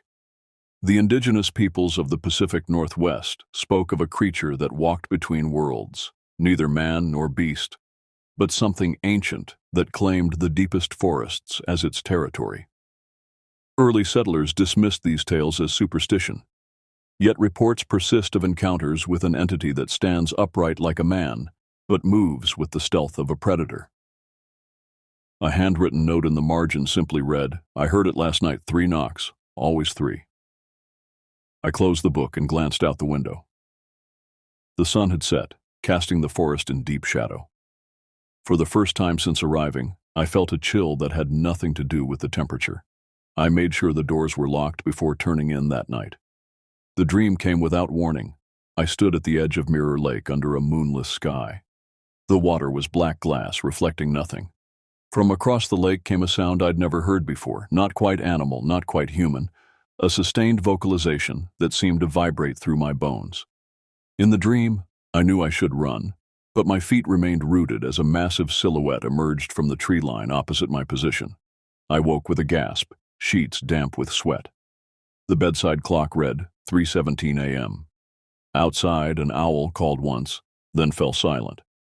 As I lay there trying to calm my breathing, I heard it. 3 distinct knocks, as if something solid had struck the wood of the cabin's exterior wall. 1, 2, 3. Morning brought rational thought back into focus, as it often does after a night of unexplained noises. I convinced myself the knocking had been a branch swaying in the wind, perhaps a raccoon investigating the cabin's exterior. The dream I attributed to the suggestive reading material and an overactive imagination. I spent the morning on patrol, hiking the main trail that circled Mirror Lake. The forest was alive with spring activity. Birds called from the canopy, squirrels bounded between trees, and wildflowers added splashes of color to the forest floor. Everything seemed perfectly normal, until I found the footprint. It was in a patch of mud near the eastern shore, half filled with water, but unmistakably a footprint, and not one made by any standard hiking boot. It measured nearly 18 inches from heel to toe, with 5 distinct toe impressions clearly visible in the soft earth. Too large for a human, too distinctly foot-shaped for a bear. My ranger training told me to document and report. I photographed the print from multiple angles, placed a compass beside it for scale, and carefully recorded its location in my notebook. Then I made a plaster cast, following procedure while trying to ignore the growing unease in my stomach. I'd heard stories from other rangers and wilderness workers about strange footprints found in remote areas, but like most, I'd written them off as hoaxes or misidentifications. Now, holding the cast in my hands, those dismissals felt hollow. The radio crackled to life as I was heading back to the station. "Base, this is Research Team Alpha. Do you copy? Over." Maya's voice sounded strained even through the static. "This is Base. Go ahead, Alpha. Over. We've had a situation at camp, equipment damaged overnight. Wondering if you've had problems with aggressive wildlife in this sector." Over. I hesitated before responding. "What kind of damage are we talking about?" Over. "Camera traps torn from trees, equipment scattered, and there are prints around the perimeter. Not bear, not human. Liam thinks, well, it doesn't matter what he thinks. We'd appreciate if you could come take a look." Over. I gave her my coordinates and promised to reach their camp by mid-afternoon. Before heading out, I locked the plaster cast in the station's evidence cabinet and retrieved the high-powered rifle that stayed mounted behind my desk. Standard protocol for investigating wildlife disturbances, I told myself, ignoring the fact that I rarely carried it on routine patrols. The hike to the research camp took 2 hours at a brisk pace. As I moved deeper into the eastern quadrant, the forest grew denser, the canopy blocking much of the sunlight and creating a perpetual twilight on the forest floor. The birdsong that had accompanied me near the lake gradually faded, replaced by an unsettling silence, broken only by the sound of my boots on the pine needle carpet. I smelled the smoke from their campfire before I saw the site. 2 large tents, a covered research area with tables of equipment, and a small fire pit surrounded by logs for seating. Maya was sorting through damaged equipment when I arrived, while Liam crouched at the edge of their clearing, examining something on the ground. "Thanks for coming," Maya said, the usual cheerfulness absent from her voice. "It happened around 2 a.m. Woke us both up. Sounded like something large moving around the camp, knocking things over." "Did you see anything?" She shook her head. "Too dark. Liam tried to get a torch, but by the time he got outside, whatever it was had gone. But it left evidence." I walked over to where Liam was kneeling. He'd been making his own plaster casts of tracks, identical to the one I'd found by the lake. "These are all around the camp," he said quietly. "A complete circuit, like it was examining our setup from every angle." "I've documented similar prints near the lake," I admitted. 18 inches long, 5 toes, bipedal gait. "Sasquatch," Liam said matter-of-factly. "Or Bigfoot, as Americans call it." I would have laughed if the evidence hadn't been literally set in stone before me. Let's not jump to conclusions. There are bears in these woods that occasionally walk on hind legs, Bears don't have feet like this, Liam interrupted, pointing to the distinct toe impressions. And they don't selectively destroy camera equipment. That detail stopped me. What do you mean selectively? Maya led me to their research table. We had 6 camera traps set up. All were torn from their mountings and the memory cards removed. Not damaged, removed. The cameras themselves were left behind. Something didn't want to be photographed, Liam added, joining us at the table. The implication hung in the air between us, that whatever had visited their camp possessed not just strength but intelligence. The kind of intelligence that understood what cameras were and how to disable them. You need to relocate your camp, I said finally. Move closer to the station until we figure out what we're dealing with. Figure out? Maya laughed nervously. Mate, I think we know exactly what we're dealing with. The question is whether you're ready to admit it. Before I could respond, a sound echoed through the forest, a long, wailing cry that started low and rose to a pitch that sent birds exploding from the trees. It wasn't a wolf or a cougar. It wasn't anything I recognized from my years of wilderness experience. That wail didn't sound human, Liam whispered, his face pale. I know what elk, coyote, and wolf calls sound like, and this was nowhere near those. We listened in tense silence until the forest returned to its normal state. Pack up, I ordered, no longer concerned about overreacting. We leave in 30 minutes.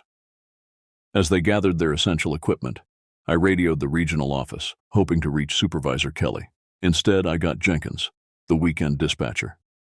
Unusual wildlife activity? He repeated after I'd explained the situation without mentioning Bigfoot. No reports from other sectors, probably just a curious bear. Follow standard protocol and file a report when you return to base.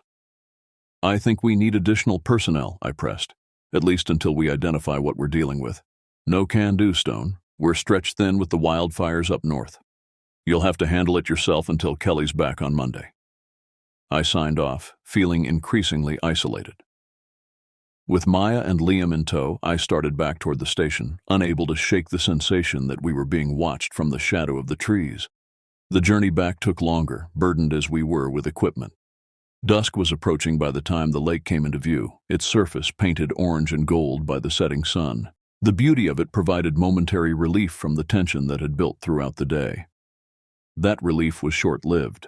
As we approached the cabin, I noticed immediately that something was wrong. The door stood ajar, swinging slightly in the breeze. Wait here, I instructed, drawing my rifle and approaching cautiously. The interior of the cabin had been thoroughly searched.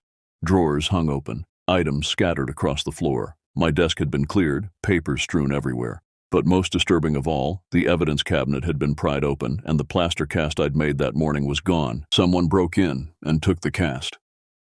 Maya's voice rose in pitch. Why would anyone do that? We stood in the disheveled cabin as daylight faded, the implications of the break-in settling over us like a cold mist. The station was supposed to be my sanctuary, the safe harbor in these woods. Now that sense of security had been violently stripped away. Not someone, Liam said quietly, examining the door frame. Look at these marks. Deep gouges scarred the wood around the lock, as if powerful fingers had simply peeled the door open. No human hand could have generated that kind of force. We need to get help, Maya insisted, pulling out her satellite phone. After a moment of attempted connection, she lowered it with a frown. No signal, that's impossible. We tested it this morning. I tried the radio again with the same result, nothing but static across all channels. We were effectively cut off from outside contact. We need to leave, Maya said, already gathering her essentials. Hike out tonight. That's 30 miles through dense forest in the dark, I reminded her. We'd be lucky to make 5 miles before total darkness, and then we'd be vulnerable in unfamiliar territory. Vulnerable? Liam repeated. More vulnerable than sitting in a cabin with broken locks? He had a point, but leaving meant abandoning my post, something that went against every aspect of my training. I was responsible for this territory, for maintaining control over this situation, however bizarre it had become. We'll secure the cabin as best we can tonight, I decided. At first light, we hike out together. I have emergency flares and a detailed map of the fastest route to the highway. Neither seemed entirely satisfied with this plan, but they recognized the logic. We worked quickly to barricade the door and windows, using furniture and the limited tools available. I kept the rifle close, though I wondered what good it would do against something powerful enough to tear a reinforced door from its hinges. As night descended fully, we huddled in the main room, a lantern between us casting long shadows on the walls. None of us mentioned the creature directly, as if naming it might somehow summon it from the darkness outside. "I've heard stories." Liam finally broke the tense silence. "From indigenous guides in British Columbia. They said the forest people avoid human contact except when territory is threatened, or when they're curious about newcomers." "These aren't stories anymore," Maya replied, her voice tight. "This is happening, documented evidence by 3 witnesses." "Evidence that's being systematically removed," I pointed out.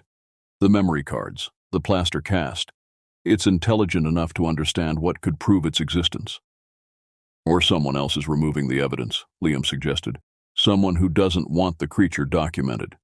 Before I could consider this new theory, a sound from outside silenced us all. Heavy footsteps circling the cabin, unhurried and deliberate. The wooden walls creaked as something pressed against them, testing their strength. We froze, barely breathing, as the steps completed a full circuit and then stopped directly outside the barricaded door.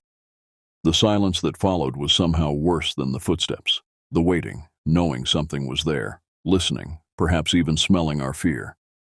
Then came the knocks, 3 distinct impacts against the door that shook dust from the ceiling. 1, 2, 3. "What does it want?" Maya whispered, clutching Liam's arm. The answer came as a low, rumbling vocalization. Not words, but something that contained patterns, inflections that suggested language rather than animal calls. The hair on my arm stood on end as I recognized the sound from my dream. "I think," I said slowly, "it's telling us to leave." The night passed in a state of hypervigilance.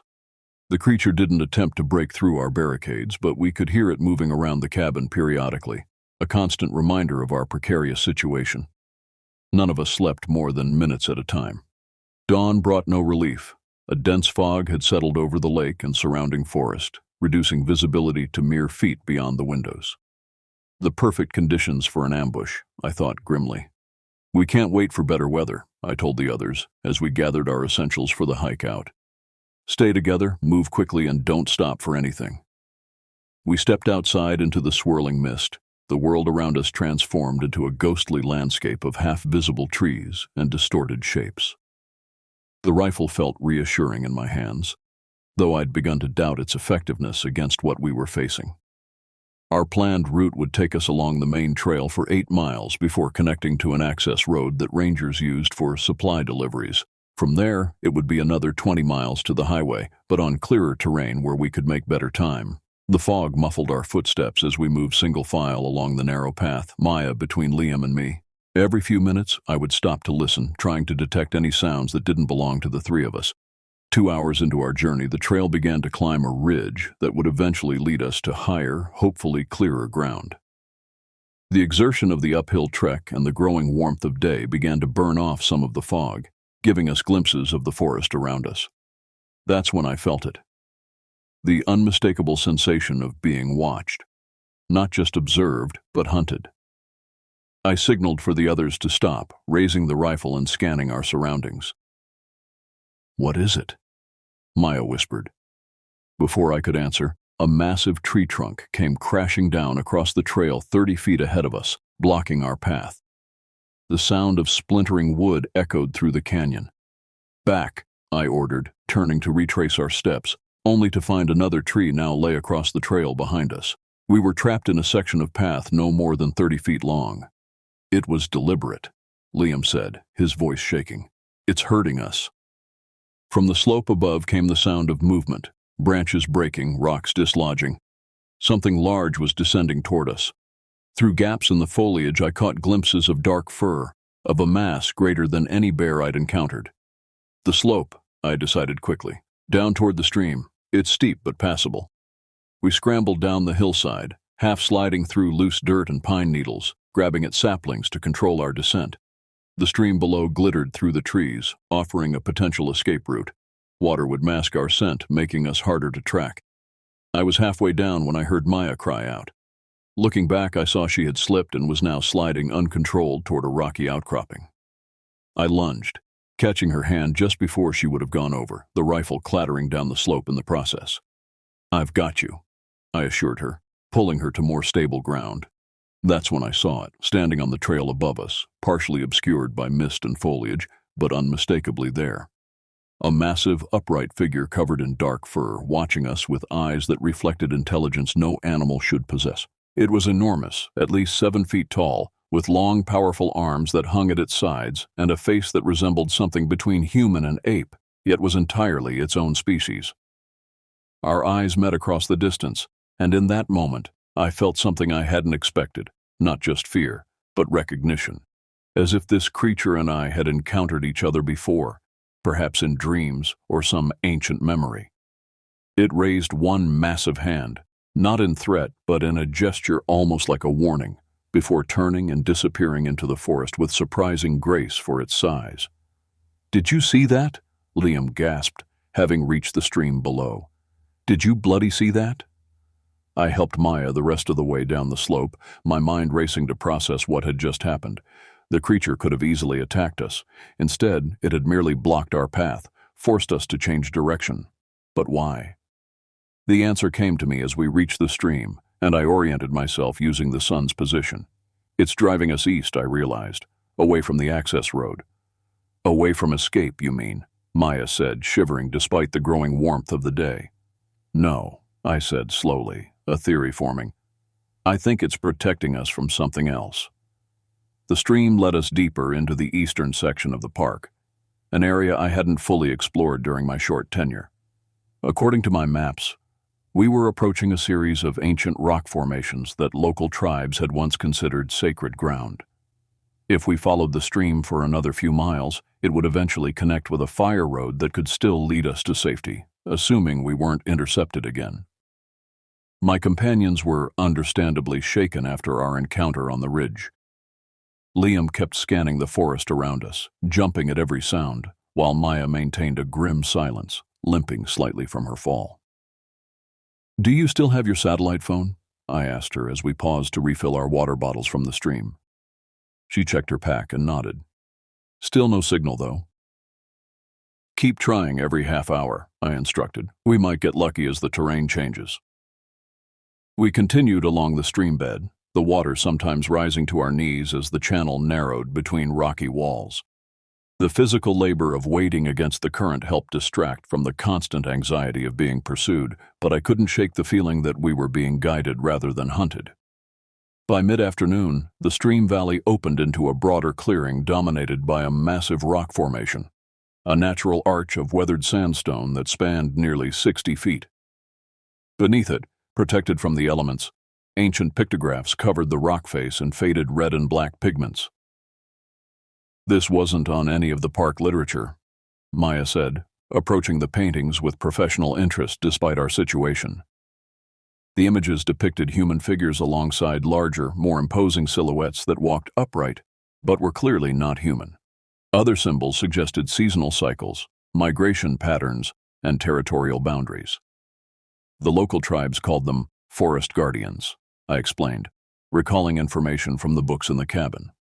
Stories described them as ancient beings that protected sacred lands from those who would desecrate them. "Like what? Hikers? Researchers?" Liam asked nervously. "Or development," I suggested. "Mining. Logging. The eastern border of the park has been contested for years. There's pressure to open it for resource extraction." A sudden realization hit me. My predecessor left suddenly after filing reports opposing a mining survey in this exact region. The official record says family emergency, but what if he encountered what we did and tried to warn people? Maya finished my thought. I remembered the book of unexplained phenomena, the margin notes from different rangers over the years. They hadn't been crazy. They'd been documenting, protecting, not just the park, but the secret it contained. The shadows lengthened as afternoon turned to evening. We couldn't risk continuing in darkness, so we made camp beneath the stone arch, figuring it offered some protection and visibility in multiple directions. Without the rifle, Our only defenses were a cooking knife and the emergency flares I'd brought. As we gathered firewood, I spotted something that had been deliberately placed at the base of one of the pictographs, a small pile of fresh berries, a handful of nuts, and most surprisingly, my missing plaster cast, intact and placed carefully on a bed of moss. "It's returning what it took," Liam observed as I showed them the items. "Maybe as a peace offering. Or it's telling us it knows exactly who we are and where we've been," Maya countered, less optimistic. I studied the cast, running my fingers over the impression of 5 toes. "I think it's saying this territory is significant. The pictographs, the offerings, this place matters." As darkness fell completely, we huddled around our small fire, taking turns keeping watch. The forest around us hummed with nocturnal life.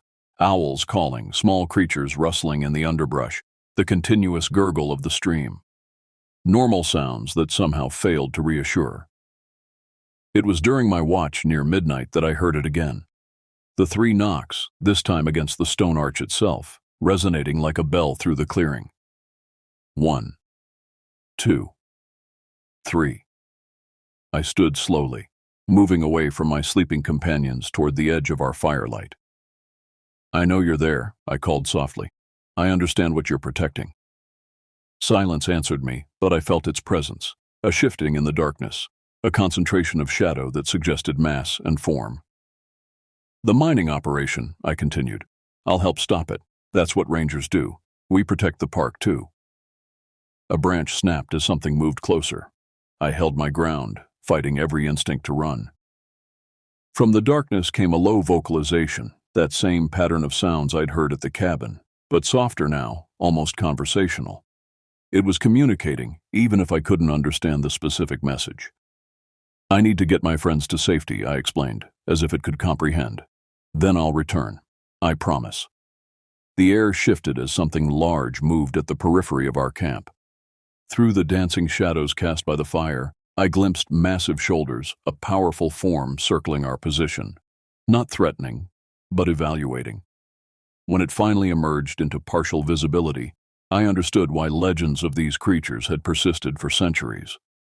It stood fully upright, nearly 8 feet tall, its body covered in dark fur that moved like silk with each breath. Its face remained in shadow, but I could feel its gaze assessing me with ancient intelligence. It raised one massive hand, palm forward, and then deliberately pointed east, deeper into the territory we'd been traversing. Then it indicated the pictographs with the same hand, connecting the modern gesture with the ancient images. "You want us to go that way?" I asked, pointing in the same direction. The creature made a single, affirmative motion, not quite a nod, but clear in its meaning. "Why should we trust you?" Maya's voice came from behind me. She had woken and now stood at my shoulder, her initial fear giving way to cautious curiosity. In response, the creature slowly reached into what appeared to be a crude pouch of woven plant fibers hanging at its side. It withdrew something that glinted in the firelight, Maya's missing memory cards, undamaged and carefully stored. It placed them on a flat rock at the edge of our camp, then backed away into the shadows, maintaining eye contact with me until the darkness swallowed its form completely. Maya rushed forward to retrieve the cards. "They're all here," she confirmed, amazed. "Every single one." By morning, Liam had also witnessed the creature's return, and a tense debate ensued about our next move. Follow its directions deeper into unknown territory or attempt to find our own way out. "These beings aren't aggressive," I argued, recalling details from the ranger accounts I'd read. "There are hundreds of documented encounters where they've observed humans without attacking. They're territorial, yes, but intelligent enough to distinguish between threats and non-threats." "And you think it's categorized us as non-threats?" Liam asked skeptically. "I think it's asking for our help," I replied. "The mining operation threatens this sacred area. If we can document what's here, the pictographs, the ecosystem, maybe even evidence of the creatures themselves with their cooperation, we might be able to stop it permanently." Maya examined her recovered memory cards thoughtfully. "We came here to study forest ecosystems. This goes far beyond our research parameters." "But imagine the significance," Liam countered, his scientific curiosity finally overcoming his fear. "An undocumented intelligent species that's coexisted with humans for thousands of years. protecting ancient lands from exploitation. The decision crystallized as I listened to them debate. This was why I'd become a ranger, not just to guide tourists or maintain trails, but to protect wilderness and all it contained, especially that which couldn't protect itself through conventional means. "I'm continuing east," I announced, following the creature's directions. "You two can head south to the fire road. It's about 7 miles from here. I'll mark the trail clearly for you." Maya and Liam exchanged glances, some unspoken communication passing between them. "We came for research," Maya said finally. "This seems like the discovery of a lifetime. We're with you." Our journey deeper into the Eastern Territory revealed a landscape few human eyes had seen. Pristine valleys untouched by trails, ancient groves where trees had grown undisturbed for centuries, and finally, as the sun began to set on our third day, a hidden valley nestled between 2 mountain ridges. The valley floor housed a complex ecosystem unlike anything in the documented portions of the park. Plant species I didn't recognize, unusual rock formations that created natural shelters, and unmistakable signs of intelligent habitation. Simple structures of woven branches stood near freshwater sources. Paths had been cleared between fruit-bearing trees and edible plant colonies. It wasn't civilization as humans defined it, but it was unquestionably the home of beings that understood their environment and shaped it to their needs. And they were watching us. Not just one creature now, but many, moving through the trees around the valley's edge, observing our reactions to their sanctuary.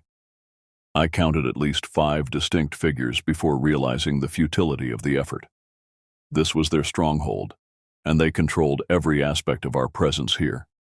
"They're a family group," Liam whispered in awe. "Multiple generations, based on the size variations."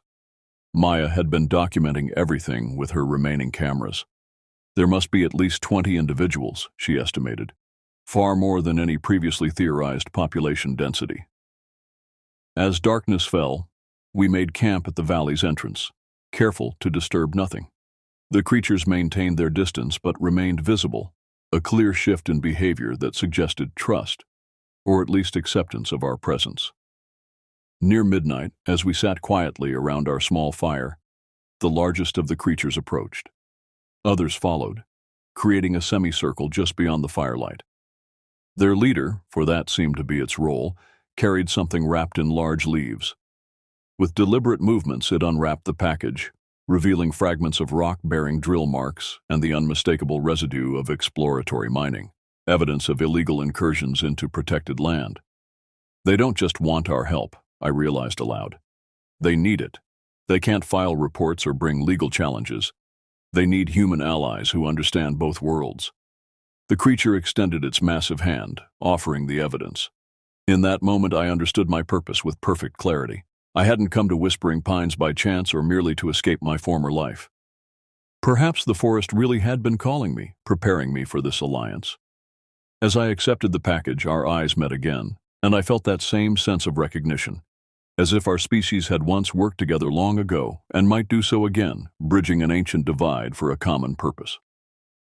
We spent 7 more days in the valley, gathering evidence of both the illegal mining activities and the unique ecosystem that needed protection. The creatures, which I had begun to think of simply as the guardians, led us to sites where exploratory drilling had damaged ancient structures and contaminated water sources. Maya and Liam documented everything meticulously, creating a scientific record that would be impossible to dismiss. I focused on mapping the incursions and collecting physical evidence that would compel law enforcement action. On our final night in the valley, I sat alone by our fire, contemplating our return to civilization and the challenges ahead. The largest of the guardians approached, no longer hesitant in my presence, and settled its massive form on the ground nearby. "We'll make them listen," I promised, knowing that even if it couldn't understand my exact words, it comprehended my commitment. "This place will remain protected." It made that now familiar vocalization, complex patterned sounds that resonated with meaning just beyond my comprehension. Then it reached out one massive hand and gently touched the ranger badge on my shirt, acknowledging our shared purpose across the species divide. When we finally hiked out of the wilderness 2 weeks after our original departure from the cabin, we carried with us evidence that would change the park forever. and perhaps our understanding of what it means to share this planet with other intelligent life. The illegal mining operation was shut down within months. The Eastern Territory was designated a special conservation zone with restricted access, officially to protect sensitive archaeological sites and unique ecosystems. I remained at Whispering Pines, no longer seeking solitude, but embracing my role as intermediary between worlds. On quiet nights, I still hear the 3 knocks on my cabin wall. Not a warning now, but a greeting between guardians of ancient lands. 1, 2, 3. They remind me that sometimes when the forest calls, something ancient and wise is indeed listening, and sometimes it calls back.